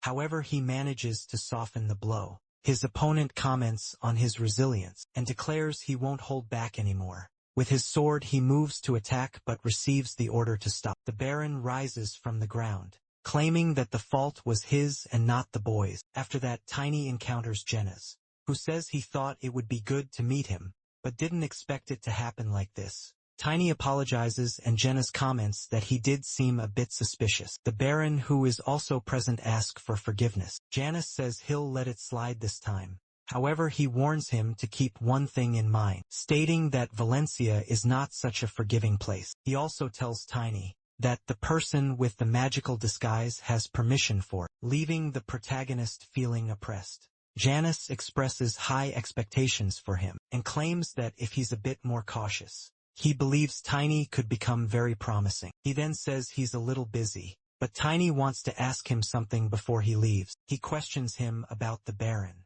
Janice replies that it's still confidential, unfortunately. The protagonist asks if he's someone connected to the imperial family. This makes Janice think he said something he shouldn't have. Tiny concludes that it makes sense, since Challenger class nights are so rare. Janice, however, tells him he must never repeat this.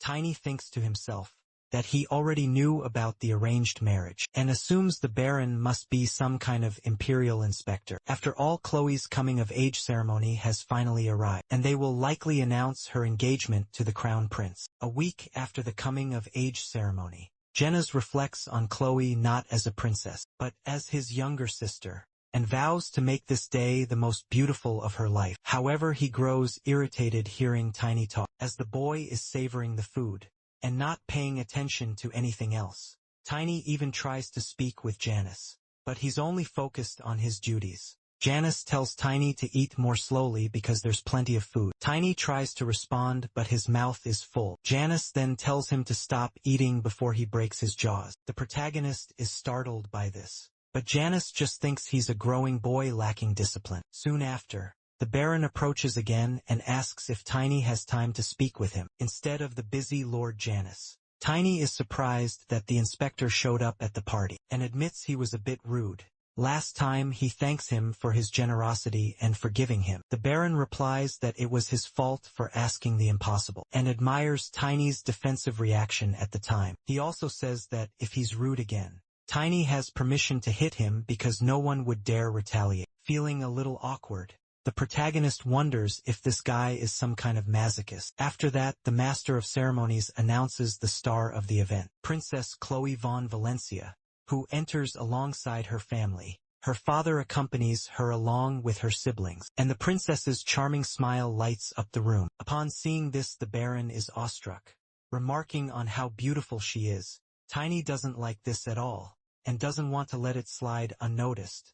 As the princess approaches, the guests call her the Angel of Valencia, due to her captivating beauty. Chloe, however, feels uneasy and wonders if everything will change after today. Among the crowd is the protagonist, who is concerned about the princess, remembering her saying she considers him her brother. He then summons his lunar wolf, wishing her happiness in her new life. The wolf approaches the princess, brightening her day. The Duke and others are surprised by its appearance, except for the princess, who is enjoying herself and trying to keep the wolf calm in her lap. Her father feels relieved that it isn't a threat, but suddenly, the wolf begins to transform and shifts from its small form, growing larger and assuming its adult persona. Even so, it remains by her side, seeing a spirit next to the princess. Some guests think she's no different from a goddess. Even the Baron is impressed upon seeing the spirit's true form, and thanks the protagonist for the beautiful distraction. Tiny wonders why this guy is thanking him, finding it all too strange. Back at the ceremony, the Duke once again thanks Chloe for growing up healthy. He also says that if her mother were there to see her today, she would be very happy. The father's words to his daughter move many of the guests. However, not everyone seems to know the Duke's story, as one of them appears confused about it. In any case, the ceremony continues. The Duke places a necklace on his daughter, and all the guests are dazzled.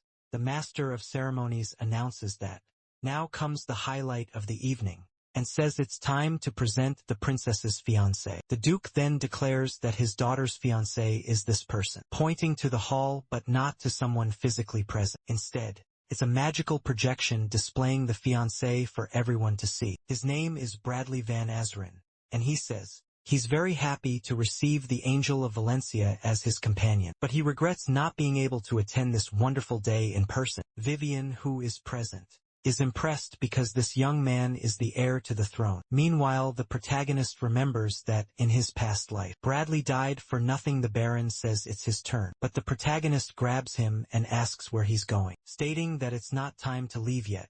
The Baron says he knows about his concern for the princess. However, he insists the protagonist need not worry about him, and tells him to read his name, Narsa, backward. The protagonist quickly realizes that he is Asura. Then Bradley reveals his true identity and bids farewell to the boy. Tiny now understands who he was all along. Not only that, but he realizes he once hit the heir to the throne. Thus he concludes that he's in deep trouble, and even considers letting him die. At the wedding next year, Janice approaches and asks what Tiny is thinking about.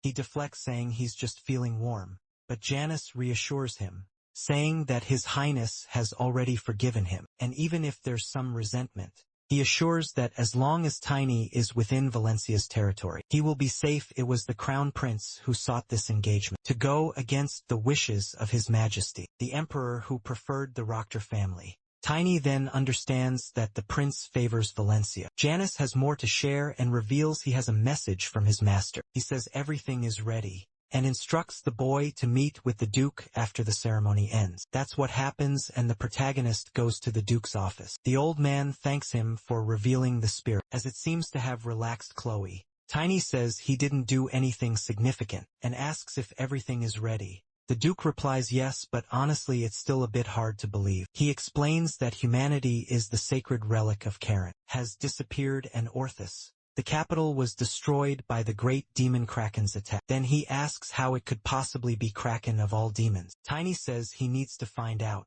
The Duke says the agreement is over, and he can stop by the blacksmith to pick up his weapon the next day. The blacksmith explains that he enhanced the weight and impact, added self-repair, and optimized the mana waves for him. Thinking about it, he says these specifications are quite unusual, and asks what the protagonist intends to do. Tiny simply takes the hammer and asks if he can test it. The dwarf tells him to try hitting something with it, so the protagonist gets excited and says the weight is perfect. The story then cuts to a battle where, with just one strike, he manages to defeat his enemy. He then says the hammer turned out better than expected, and thinks he needs to thank Master Randall for the excellent work. After that, the lunar wolf signals something and rushes into the forest. Tiny asks if it wants a moonlit race. He even remarks that the lunar wolf is in its best condition. For Tiny, this is perfect because they can reach their destination in a week, since they are heading to the port of Anaxon elsewhere. Far from there, one of the cultists reports that the Morse child has left the duchy, mounted on a superior class spirit beast, and is moving 4 times faster than usual. Another asks what the route is.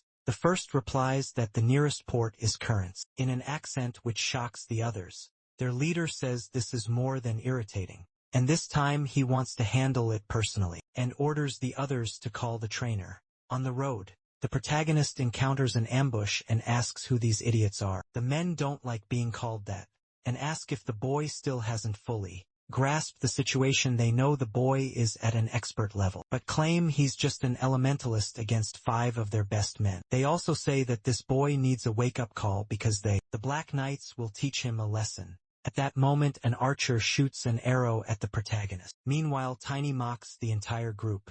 He deflects the enemy's arrow with just his hand, surprising everyone else as they believe such a defense is impossible. But one of them shouts to the others not to be afraid, claiming it was just a cheap trick, and that they have the numbers advantage. Hearing this, Tiny says the best remedy for foolishness is a good beating, and with his hammer he strikes one of them. The others are terrified of the boy's strength, and wonder if this is truly the power of an expert. The one who was struck is sent flying. Meanwhile, the protagonist remarks that real knights are amazing, but they are just followers of the demon. The leader of the group is in shock and starts running, claiming they weren't paid for this.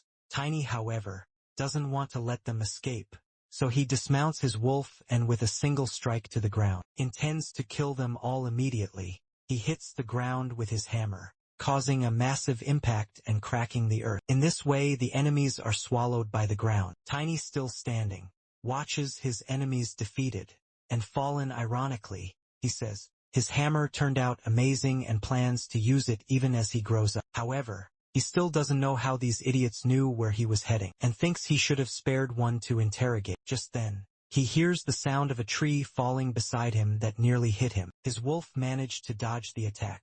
After that, Tiny notices something gigantic approaching, and realizes it's a two-headed troll that is furious about an intruder in its territory. It quickly starts chasing the boy, and while preparing to flee, Tiny wonders why a high-class monster is there. Monster classification is determined based on their partnerships. This means a Class 5 monster is cooperating with a 5th Circle mage, or a superior mana user. Knowing this, the protagonist is puzzled about how and why such a troll is right in front of him. He then tries to escape with his wolf. While running, he sees that the troll is being controlled by someone who refers to the protagonist as trash that only gets in their way. The mage orders the troll to crush the boy like a worm. This makes Tiny realize that the reason a monster like this appeared is that it has a mage as its master. So he orders his wolf to go after the mage and leave the troll to him. However, the mage won't let that happen, so he uses the troll as a shield. The giant then attacks, preventing the protagonist from advancing. Not only that, but it ends up cutting down several trees, making Tiny's situation even harder.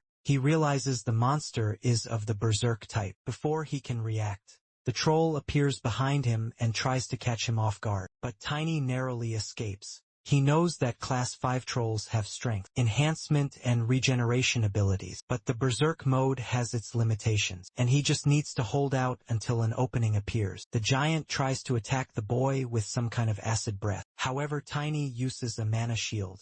He also notices that the enemies are alone, so they shouldn't be using up so much mana. Before he can think further, the troll attacks again. Tiny tries to counter it with his hammer as it's too late to dodge. In doing so, he manages to push the giant back, and as soon as the troll hits the ground, Tiny jumps to try to attack it by surprise. He lands the hit, making the troll scream in pain, because his hammer has weight and impact amplification. Afterward, the troll manages to get up. Despite being struck in the knee, it resumes its attacks. Tiny dodges the enemy's blows and moves into counterattack because he doesn't want to give the giant any rest. From a distance, the mage observes everything and wonders how long the protagonist will keep running, claiming that the moment he's caught, it will all be over. Back in the fight, the protagonist ends up in a dead-end path. Finding himself cornered, the troll is about to strike him, when suddenly the magic controlling it is interrupted. Seeing this, the mage becomes desperate. As the berserk mode ends, Tiny asks if he really thought he wouldn't retaliate, claiming he was just waiting for an opening in the enemy's frenzy. The mage hadn't expected such intelligence from the boy, thus he becomes vulnerable, and the wolf manages to grab him and attacks him, preventing the enemy from fighting back. Tiny tells his wolf it did a great job. He also tells it to hold the mage tightly. Meanwhile, he charges at the troll, attacking it with all his strength. As a result, a massive explosion occurs, leaving the troll's two heads in the protagonist's hands. He approaches the mage and asks if he wants to play too. After a few questions, Tiny learns that the organization's headquarters is in the lawless city of the Alliance and asks if the mage's boss is the mayor there. The mage answers yes. Tiny says that it definitely isn't those two, but the mage doesn't understand the statement. He knows his wolf is a spirit beast and has a spell for explosions. Then Tiny says he can't let a 5th-class beast-taming mage go so easily, and asks if they're planning to steal Karen's relic. The mage insists they are not, which makes Tiny think he was right. He only wants to know one more thing, and asks the name of the person who gave this mission, claiming he'll let the mage go afterward.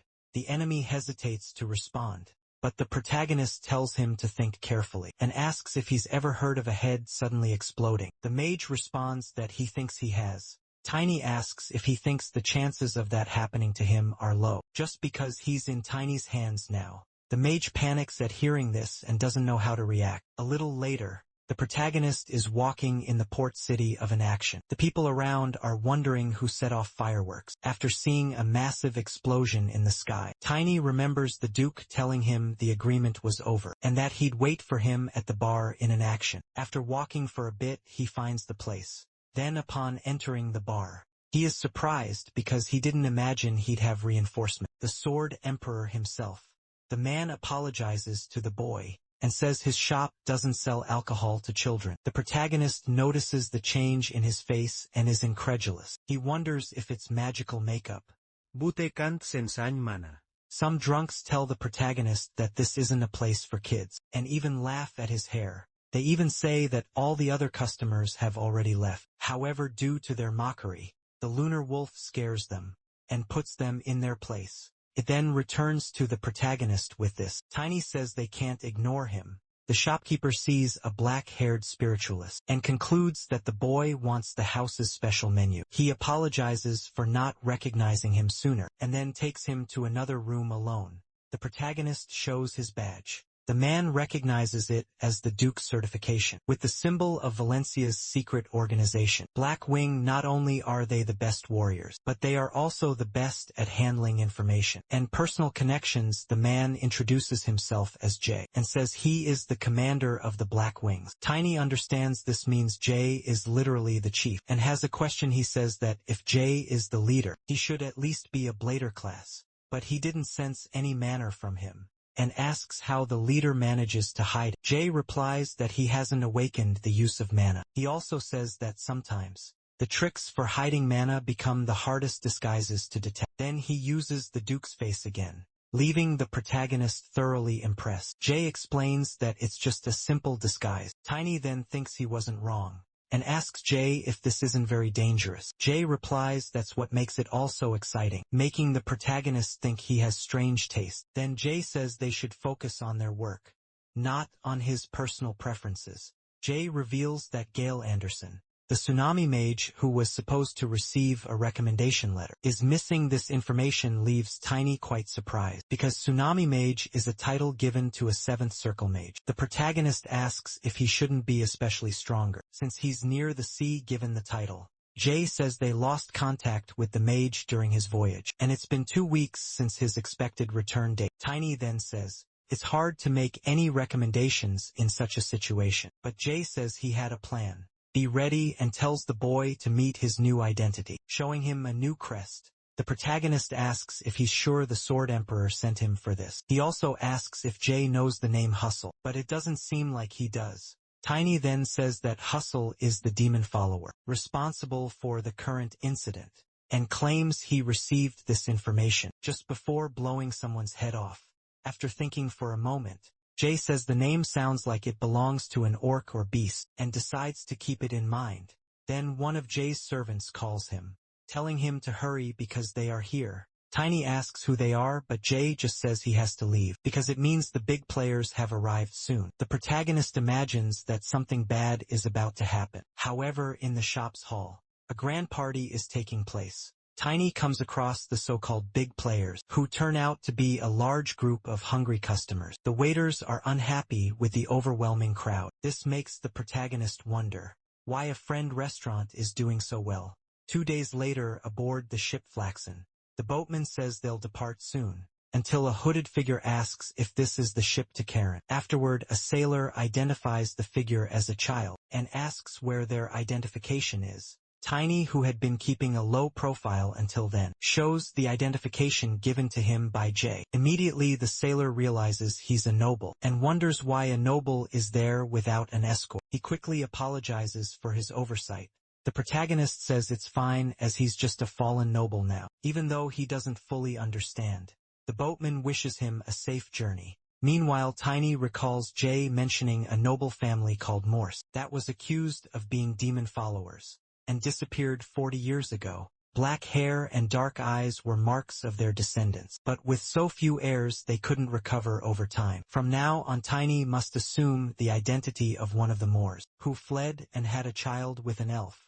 Tiny has to take on this disguise now, but thinks that even as an elementalist, it's still a bit strange. Then he starts to feel a bit different, and quickly realizes there is magic within the ship. The protagonist senses a presence, but doesn't see anything unusual around him. He knows, however, that there's more than 1 or 2 presences, and wonders what their purpose is. He even considers that they might be planning to sacrifice everyone aboard in a moment of distraction. A man tries to catch Tiny off guard, but his instincts won't let that happen. The protagonist quickly grabs the man's hand and breaks, stopping the attack. The man's scream immediately draws everyone's attention, and the ship's crew becomes terrified, especially when they see blood gushing out. One of the sailors asks the boy what he's doing. Meanwhile, the man demands to be released. His knife falls to the ground, but Tiny uses his foot to lift it and then kicks it midair, hitting the man squarely with his own weapon. The others are left speechless at the sight, as they watch the man writhing in pain and bleeding profusely. However, knowing the man's evil nature, the protagonist feels no pity. As soon as it's over, a dark aura of magic begins to emanate from the corpse. This confuses the others even more. Not just the smoke, but a foul smell also starts to spread among them. They quickly realize the man was a demon follower. A sailor thanks the protagonist for getting rid of him, but says his methods were a bit extreme. Tiny, in turn, grabs the sailor's hand as well, and ironically asks if he was talking about this. Then he repeats the same move as before, taking this man down onto the ship's floor. Not just him, but another one was also struck. The protagonist doesn't stop attacking them, as he suspects there are more demon followers around. He even uses human bodies as weapons. People start fleeing thinking he's a serial killer. However, one of the crew members finally realizes that everyone the boy attacked was also a demon follower. Tiny, with a serious expression, looks at his last target, the one who seemed to be the ship's captain. The captain comes up to the deck and asks what's happening. Seeing the bodies, he asks how this could have happened. Then he spots the protagonist and immediately apologizes for the inconvenience. It seems this chaos was caused by demonic followers, and he would like the boys' cooperation in a future investigation. Tiny laughs and says he is a great captain and also an excellent actor. Without wasting any time, he attacks the captain with his hammer, hurling him away and crushing him. With the impact, the people, already shocked, become even more terrified. They look toward where the captain's body landed and see that he too was a demonic follower in the city. Someone reports what happened, saying, "These demonic followers were responsible for the Flaxen operation. 5 years ago, 5 low-level sailors, 2 specialist-level navigators, along with the captain who was a Blader-class Night King in MUD-van." Karen is impressed by this information. Tiny hears the reporter speculate that hundreds or even thousands of people may have been sacrificed to the demon, and wonders which demon the demonic followers serve. Some demons can even cross dimensional walls and spread their power. The sacrifices are used in rituals that both strengthen the demonic followers and grant significant power to the demon they serve to. Tiny people who submit to this are the vermin of humanity. The king says they have been in hiding for 30 years, and even he let his guard down. But he says that thanks to the elemental spirit user with elven blood, a great disaster was avoided. He also mentions knowing that the boy's spirit can track demonic followers, and asks if he can see the spirit. His servant says that even if he is an elf descendant, it's still very dangerous. However, this is not a problem for the protagonist, as he summons his spiritual wolf and reveals it before the king. Upon seeing the spiritual wolf, the king is astonished, saying the creature is incredible and magnificent. Now that he sees the spirit with his own eyes, he can believe it.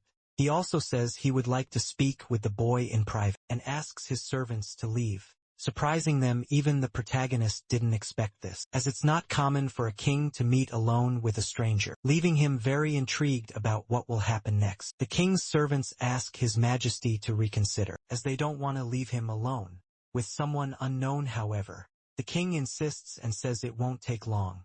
Thus they comply with the order and leave. Now Tiny is face to face with the king alone. The king tells the young hero they don't need to worry about others overhearing, and asks if it's a lie that he is descended from elves. Already suspecting the answer, the king says he would like to know the protagonist's true purpose for being there. Hearing this, Tiny wonders where he went wrong. The king says that after living for so long, one hears plenty of information. For example, that elves don't actually have black hair. The king tells the protagonist not to worry, claiming only members of his family know this information. Embarrassed, Tiny apologizes for the lie, and says he was hunting demonic followers, because he's trying to stop them from stealing relics and causing further damage. In Karen, the king says that apparently the protagonist truly is worthy of the empire. He also mentions that Karen is a neutral country, but still part of the Union of Kingdoms. The king states that it's very difficult to trust an empire that goes against the Union. He then asks if that's why the boy hid his identity, even though his intentions were good.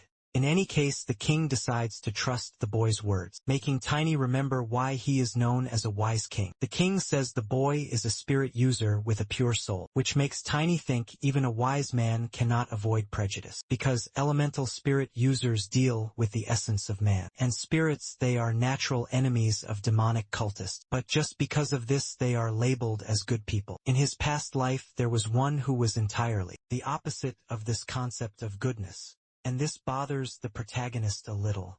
However, setting that aside, he wishes to ask the king for a favor. He asks to be sent to the sanctuary guard to try to resolve Karen's catastrophe. The king agrees and even says he'll give the boy some credit for defeating those demonic followers. On the ship with that, one of his servants presents a sword and a crest. However, the king says that since he doesn't like long ceremonies, he wants to skip all the sword ceremony formalities, because the protagonist has already proven his worth as a knight. And in the name of the royal family of Karen, Tiny von Morse is appointed as a knight. He is ordered to serve as a protector of the sacred relics. The protagonist thinks this is the first knightly title he's earned in this life. He then tells his sister Irina that he's starting anew, but this time he'll certainly do better. Before leaving, he has something to say to the king. He mentions a man named Hustle as being behind this case, claiming that he heard this name being used among beasts and orcs. With that, he asks if the king knows anything about it. The king asks if he's sure about this information, but the king's expression surprises the protagonist. Tiny explains that the information came from a fifth circle mage, right before he exploded his head.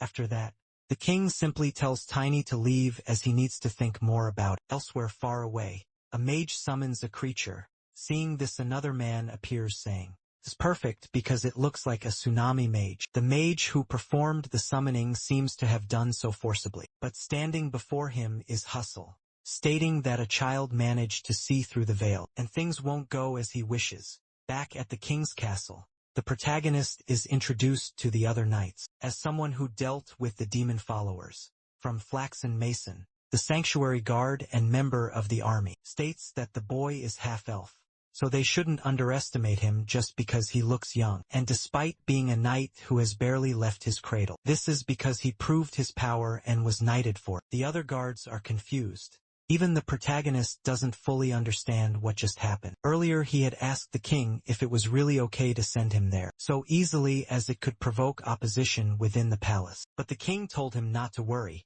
as for hundreds of years it's been Karen's army, not the sacred relic guards who protect Ortis. The sacred relic is now just a symbol, so guarding it shouldn't be more than a tedious task. This leads the protagonist to conclude that this is a job for a bunch of failures with no future. Even though there may not be any external resistance within the unit. It's a different story. He then tries to speak with Lord Mason. However, the guard says they are a single unit and there is a hierarchy there. Before Mason can continue, the protagonist summons his lunar wolf to intimidate the others. He says he doesn't know much about this hierarchy stuff, but he does know how to burn a demon follower if necessary. He then asks if the others know how to as well. No way, they reply. Thus the protagonist says he hopes to get along well with everyone. Speaking of which, he's still concerned about the king's reaction, which might indicate he knows who Hustle is. Soon after, someone appears, asking if the boy is the elemental specialist who defeated all those demon cultists. The man approaches the protagonist and says, "It's a pleasure to meet him," introducing himself as Truman. The sanctuary guard, Captain Tiny, also says it's an honor to meet him, but upon analyzing Truman, he realizes the man is just an expert weak for a captain. Regardless, Truman heard that the boy volunteered to join the guard and asks if it's because of an interest in divine artifacts. The protagonist decides to confront him to figure out the old man's intentions and wonders if he's connected to the current calamity. However, Truman reacts entirely differently, becoming excited and saying the protagonist came to the right place, leaving Tiny completely taken aback. Truman explains that the artifacts are merely symbols, and their sole purpose is to repel evil creatures, but they only work within a 1-kilometer radius, and rarely block demonic energy above level 1. Yet, the more one studies them, the more one realizes they go beyond that. He recommends some books for the protagonist to read, and asks if he's ever heard about the promise of mythological times, claiming that the divine artifacts are treasures, safeguarded by humanity since ancient times. Tiny realizes That's why he didn't sense any demonic energy in the old man, and almost accused the wrong person. Truman continues his lecture, explaining that even the most evil creatures are subjected to the power of the artifacts created by the gods. But seeing the boy nearly falling asleep, he says he understands. It's much better to see the artifacts than to read about them. The old man then stands up and tells the boy to follow him, as he's going to show him a divine artifact in person. Thus they walk toward the location in the interior of the castle. In the central section, as they approach the door, the old man asks Tiny if he knows why the sanctuary guards are considered obsolete. The protagonist asks if it's because they claim artifacts are just worthless symbols. Truman says the real reason is much simpler. Then he opens the door and Tiny is struck. Both head toward the divine artifact called Humanitas, and the old man explains that the reason is that the artifacts don't need protection.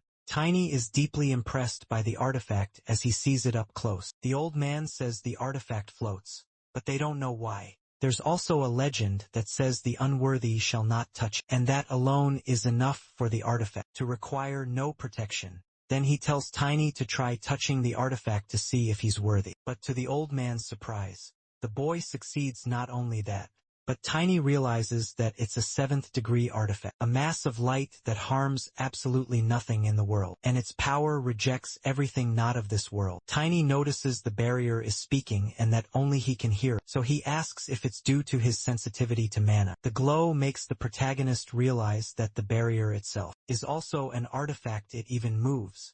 Truman is very impressed by all of this, because he realizes the boy is communicating with the artifact. Back in the training grounds, the old man says the protagonist has a talent for surprising people. He also says he's been there for many years and has never seen anything like it. Tiny thinks the old man may not be strong, but he loves his work and performs it diligently, making him very different from the other members. Soon after they encounter a knight from the Imperial Order. Greg Simbo. Truman asks what he's doing there. Greg replies that he didn't come because of the captain. He then approaches the protagonist and asks if he's the much-acclaimed half-elf saint. The protagonist says he's just a quarter elf and not truly a saint. Greg refuses to believe in a hero who punished the dark mages, and asks how the boy dares to spout such nonsense. Then he declares he'll expose the boy's mask and charges to attack. Tiny had been expecting some resistance anyway, so he dodges the attack and grabs the knight's hand to throw him down, just as he did to the others on the ship. And so he does, slamming a knight twice his size and weight to the ground, causing a loud noise with his fall. Still, Greg refuses to give in. Tiny in turn thinks that if the knight can still talk, it means he went too easy on him. So he grabs the knight's arm again, swinging him side to side and slamming him into the ground. From a distance, the old man observes everything, making Tiny wonder if he should maintain decorum or not. He tries to keep his composure, thanking Greg for teaching him so much, leaving the old man even more confused. But he wasn't the only one observing the protagonist. Further away, another knight saw everything and found it interesting. Other knights attempt to challenge the protagonist. One of them, named Robert Dumbbell of the Imperial Knights, heard that Tiny defeated Greg and wanted to verify it. But the way he found out wasn't ideal, as Tiny landed a solid punch on his face. Ten and Royer and Edgar Albert, also from the Imperial Knights, present themselves to challenge the boy. However, they stood no chance, as the protagonist didn't spare them from public humiliation, until another challenger appears. His name is Randolph Grandchess, commander of the Imperial Knights Order, and he proposes a duel against Tiny. But on the first hammer strike he receives, he's already sent flying. The protagonist says that at least he's a little less useless than the others. He also says he did him a favor by not finishing him off, and now wants a favor in return. Tiny then asks if he knows someone named Hustle. Randolph replies that he doesn't know anyone by that name. This leaves the protagonist slightly puzzled, because no one he interrogated knows Hustle. Afterward, another knight appears, saying he's impressed that the boy defeated Randolph. Tiny asks who he is, thinking this might be someone of a higher class, or a beginner-level challenger. Either way, the man introduces himself as Liam von Peterson, Grandmaster of the Imperial Knights. Maintaining his composure, Tiny apologizes for his rudeness, addressing the Grandmaster as Your Excellency. Liam says he doesn't need to be so formal, claiming that an old man like him is just happy to see such a talented young man in action, and he asks if the protagonist would duel him as well, to relieve his boredom and provide information about hustle. The Grandmaster says that a duel is sufficient compensation, surprising Tiny with this proposal, because he didn't expect a martial artist with challenger level mana to challenge him to a duel, let alone offer the reward he's been seeking all this time. Liam says he'll go easy on the boy, but tells him to do his best. Tiny smiles as this is exactly what he wanted, and says he'd be an idiot to refuse. He immediately leaps toward his opponent, ready to strike him with his hammer, thanking him for the duel. However, Liam manages to defend himself, and the impact of the blow even shakes the ground. Tiny warns him that if he underestimates him, he might get seriously hurt. The Grandmaster notices that the boy has become lighter. When Tiny tries to sweep him off his feet, he can't, facing greater resistance, and realizes his opponent has a stone attribute. Liam looks at the boy and says he's quite entertaining. Tiny doesn't falter, and creates some distance between himself and his opponent. He had anticipated that this is a defensive ability of an entry-level challenger class. The heavy, resilient knight clad in shining armor declares that he's taking back his promise to go easy on the boy. Now that he's seen what Tiny can do, he won't hold back his strength when attacking, saying that it'll be more fun this way. The protagonist doesn't feel differently from his opponent, and doesn't intend to hold back either. He swings his hammer and thinks. There's no advice he could offer about Liam's skill, only that what might be lacking is experience and accomplishments. The way Liam shifts his center of gravity to gain momentum, and the way he channels strength into his weapon, makes the protagonist think that he should be taking tips from his opponent. Instead, Liam says that the title of genius isn't enough for the boy, claiming that he's actually a monster. To Tiny, that's a genuine compliment, as he already sees himself that way. Liam then states that he thinks this is enough. He strikes the ground, causing the protagonist to lose his sense of balance, making him more vulnerable to attacks. However, even with difficulty, Tiny manages to defend himself, but he ends up being thrown by his opponent. Liam then says they should stop as things have gone far enough. Tiny thanks him for the duel, but the Grandmaster says this was a new experience for him, even at his age, and that he should be the one expressing gratitude. To show his appreciation, he agrees to provide the promised information. However, the protagonist is surprised by what the Grandmaster reveals. Liam says it's the first time he's felt this way at his age. Tiny thinks it was a lie, that there was no talent in Karen. The Grandmaster then promises to give him the information he needs, leaving Tiny excited to finally get the answers he's been looking for. Liam explains that there's a man named Littman, who belongs to the Imperial Knight Order, but only takes orders from His Majesty. The protagonist is surprised because he wanted information on Hustle, not Limon. The Grandmaster says that's all he knows about Limon's duties, but it seems he's been wandering through various places, so perhaps he knows this Hustle that the boy is seeking. He asks if Tiny would like him to arrange a meeting, but before he can answer, one of the guards calls for Tiny, saying that His Majesty is urgently looking for him. This catches the protagonist off guard. Regardless, he goes to the king, who says that the man beside him has found the person Tiny has been searching for. The king introduces him as a specialist from the Eastern Continental route, Lord Littman. Tiny is confused because they've already found him, and he hasn't even asked about him yet. Moreover, if this is Littman, the protagonist wonders if he's the same man Lord Liam just mentioned. Lyman greets Tiny, saying it's a pleasure to meet him, and calling him the hero who massacred the demon followers, asking if the boy has been looking for him. Tiny says yes and replies that it's a pleasure to meet him as well. The king notices that something is off with the boy. Meanwhile, Tiny thinks that if His Majesty was going to stage this spectacle, he could have at least warned him beforehand. Lyman tries to speak with the protagonist, but Tiny quickly says that given his appearance, he thinks his roots might be from the Eastern continent. So when the king asked what he wanted, he answered that he wanted to go there at least once soon. Littman says that His Majesty gives very generous rewards. He also mentions that over the past decade, every time they discovered a new route, he also received undeserved favors. Even so, the king tells Tiny not to leave for the east immediately, claiming that he must keep his promise to eliminate the base of the demonic cultists before departing, something Tiny intends to fulfill. Tiny is puzzled by how Suddenly the king mentioned the demonic followers. He immediately becomes suspicious of Limon and analyzes him from head to toe. However, he doesn't detect any dark aura in him then, and he concludes that Limon is clean. And in any case, if he were a demonic follower, his lunar wolf wouldn't have stayed idle and would have acted already. However, upon closer inspection, he notices a type of mana that seems like a mix of beast and human. Thinking about what Jay said, it starts to make sense. Lyman says that to respond without hesitation. One must be a competent saint.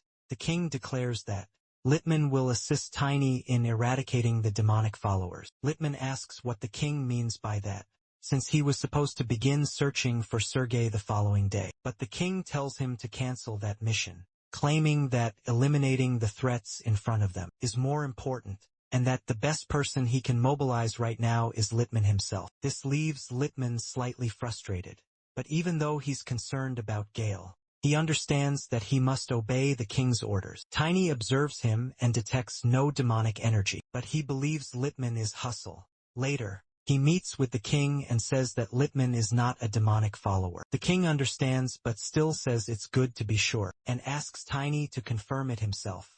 While working alongside Lyman, the protagonist asks why the king didn't say so earlier, and the king replies that he had no choice. Tiny then asks if it's due to a mana oath. The king confirms it. This type of oath is bound with mana, creating a lightning discharge, equivalent to the circle level of those who break their promises. A promise made in the third circle causes a small shock, but it can become a burden if one doesn't have much time left to live. Tiny then asks why the king is doing all this, considering that Lord Litman has been loyal to the king for decades, while the protagonist is only meeting his majesty for the second time. The king says that they of Curran's blood, upon living to such an age, begin to experience strange premonitions, a dream where the sacred relic vanishes, and demons destroy the entire capital. A dream the king has repeatedly had, day after day. Tiny appeared out of nowhere and said the sacred relic would disappear. That was enough to raise suspicions.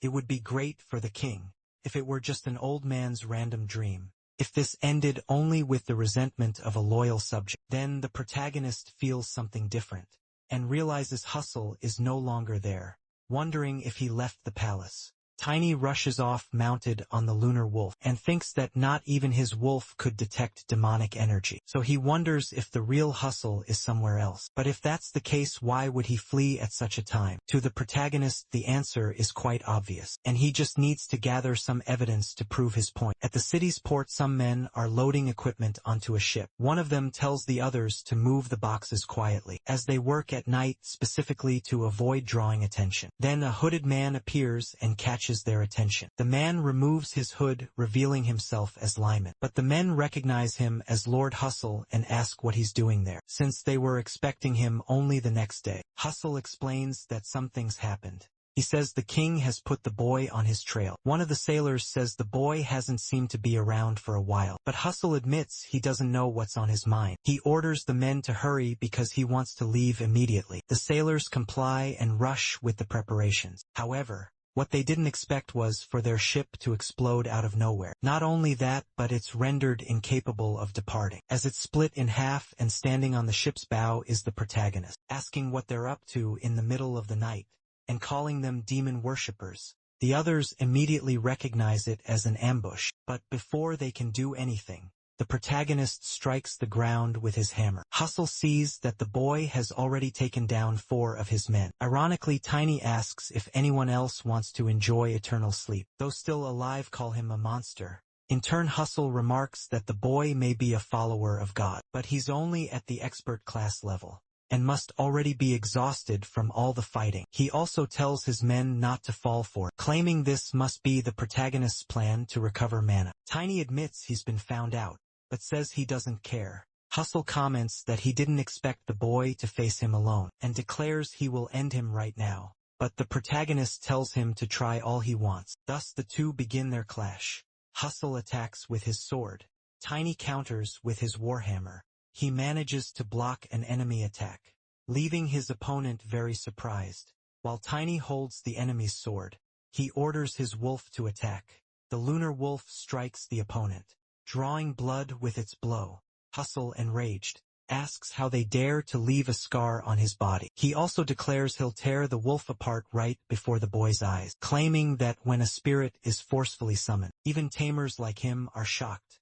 Tiny refuses to let this happen, but Hustle rushes toward the wolf, claiming he'll deal with it first and then finish off its master. The lunar wolf stands its ground while taking the hits. Tiny grows deeply worried for his companion, yet the wolf walks toward him, still able to fight despite its injuries. Hustle notices this and is incredulous, believing his blow should have been devastating. But the wolf survived. He wonders how it resisted a reverse summoning. Not only that, but looking at the protagonist, Hustle realizes the boy is conserving mana by healing only the injured parts. Hustle calls it a terrifying talent and resolves to kill him. Today Hustle's men refuse to let him fight alone and charge at the protagonist.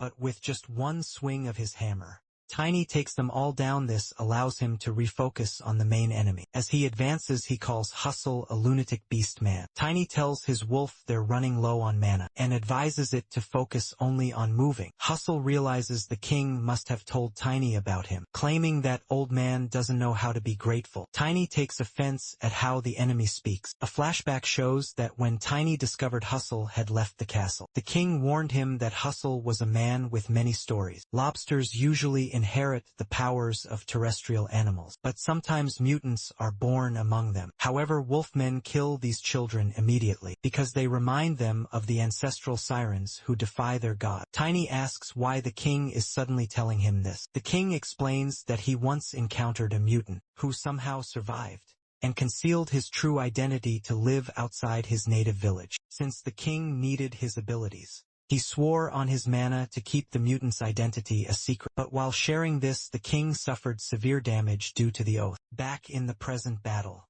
Hustle asks if the king didn't mention anything else about him. After that, he uses magic to manipulate the seawater. At this moment, Tiny recalls the king's warning that if Hustle ever became his enemy, he should never fight him near the ocean. A crucial detail the protagonist forgot to consider. Now he realizes Hustle is a mutation of a killer whale. By the sea, Hustle prepares to attack. He fights by launching water blasts toward the protagonist. Tiny, struggling, manages to dodge, but Hustle continues his relentless magical assault. With each strike, the water blast grows stronger, heading straight for Tiny. Amid the fight, Tiny notices that Hustle's aura weapon grows more powerful with water. Eventually Tiny gets hit and Hustle declares that it's over. But what seemed unlikely happens. Tiny, along with his wolf, emerges from the wave ready to fight again. As he attacks, the protagonist tells Hustle that he's the only one who will die today. Still shocked, Hustle tries to defend himself from the boy's relentless strikes. He also notices that Tiny's regeneration is abnormal. Hustle grows frustrated,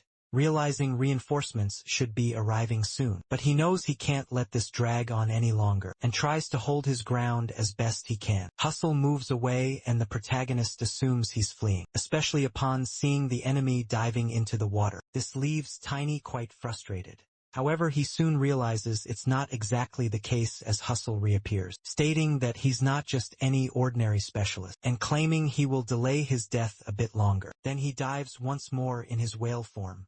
Hustle moves through the water. Tiny realizes he cannot pursue him into the ocean, but then he has a vision. His wolf shows him something. The protagonist sees the wolf walking through the air, and had no idea it was capable of doing that. He asks the lunar wolf if this is one of its abilities. Receiving confirmation, Tiny asks if the wolf can use it now if he assists, but upon further thought he realizes he doesn't know how to do that, and thinks there might be another opportunity. He then remembers Hustle saying he would delay his death, and wonders what the enemy is trying to achieve. In a nearby cave, Hustle walks deeper into the location, saying that as always it was perfect. Then he encounters the wave mage, whom he keeps imprisoned. Furious, the mage hurls insults at him non-stop. Hustle asks if that's how he treats the person helping him, claiming that despite appearances, he still cares for him. He also says that if the mage doesn't eat and faints, the monster he's controlling might escape. At the back of the cave they see a massive sea monster, which the mage keeps under constant watch. This monster doesn't seem at all happy to be confined. It even tries to escape, slamming against the prison holding it. Hustle says it's incredible, calling it a precious miracle his organization acquired. He adds that if the monster escapes, it will send a telepathic message to its mother, and if it's killed, the mother will know immediately to him. It's only a matter of time before Karen is destroyed. He then tells the mage that if he wants to save his hometown, he must put more effort into keeping the monster trapped. Angrily, the mage says Hustle will face divine punishment. Hustle merely laughs at this provocation, claiming he already received such punishment at birth, and stating that what's about to happen is just settling old scores. As soon as he leaves the cave, the mage feels a bit relieved. Still, he remains focused on the monster, keeping it trapped within his magical cage, because he says he won't let Hustle's desires become reality. Sometime later, the protagonist returns to the royal palace. Liam accompanies him, and before the king confirms the report that all the sailors were demonic followers, the king asks about the cargo. Liam replies that it consisted of items used for magical rituals, and that the combined value was equivalent to half the kingdom's annual provisions. This makes the king think he should have suspected Hustle sooner. Hustle had told the king he would show how mutants could contribute to the world. He was a man of great ambition. He also proved to be competent. So the king wonders why he switched sides. Tiny apologizes to his majesty, but says he heard from Liam that almost no one knew about Litman or his duties. The king says that's exactly what Hustle wanted, since he was trying to avoid the killings of beastmen. The protagonist states that they should have suspected, asserting that those with ambition don't hide. Liam doesn't appreciate Tiny's tone, but the king says he's right, and that they of the royal family should have noticed Litman's malicious intent. However, he affirms that crying over spilled milk won't change anything. Then he calls Tiny a little hero, and now that they've lost Hustle, he asks if Tiny has a way to track down the demonic followers. The protagonist replies that he does, and asks for the king's help with something specific to carry out his plan. After that, Tiny heads to another location. He knocks on the door of an establishment.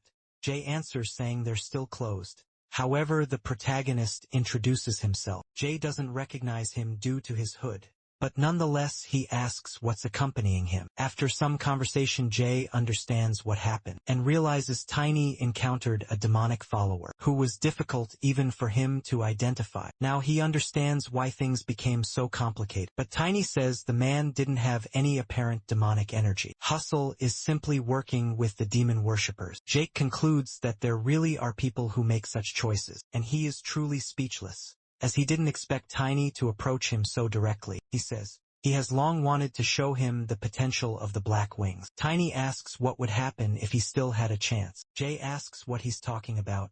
The protagonist then picks up one of the boxes he brought and says that His Majesty has ordered him to collect all the remaining artifacts. He adds that if Jay truly belongs to the Black Wings, they must at least have a specialist in tracking magic. He also says that now is the time for the Black Wings to shine. Tiny tells Jay to find a tracking magic specialist to examine all the artifacts so they can get rid of them. Tiny then asks why the tracker mages, and tells Jay to bring them immediately, but Jay says that will be very difficult. Desperate, the protagonist asks why. Jay explains that they've tried before, but the enemies must be very cautious as they get rid of all evidence. The protagonist thinks he's doomed now, and wonders if he went through all those trials for nothing. However, Jay says that's not entirely true. He explains that the shipment of demon worshippers' goods Tiny brought to his establishment is massive. It's not the kind of quantity they gather at once, without a good reason indeed. Jay says that ordering such a large amount can only mean they're preparing for the ceremony. Tiny doesn't quite understand what that means. Jay elaborates that if current is to be burned all at once, they will be very selective about magical items, but with the ingredients it's different.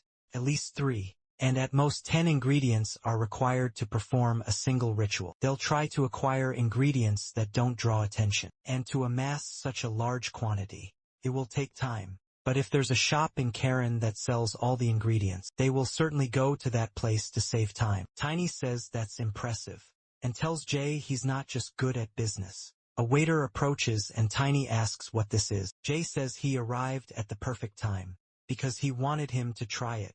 It's the popular menu item from his restaurant, roasted chicken with vegetables. Tiny thanks him but wants to avoid it, Jay insists that he try it before passing judgment. Cautiously, Tiny picks up a piece.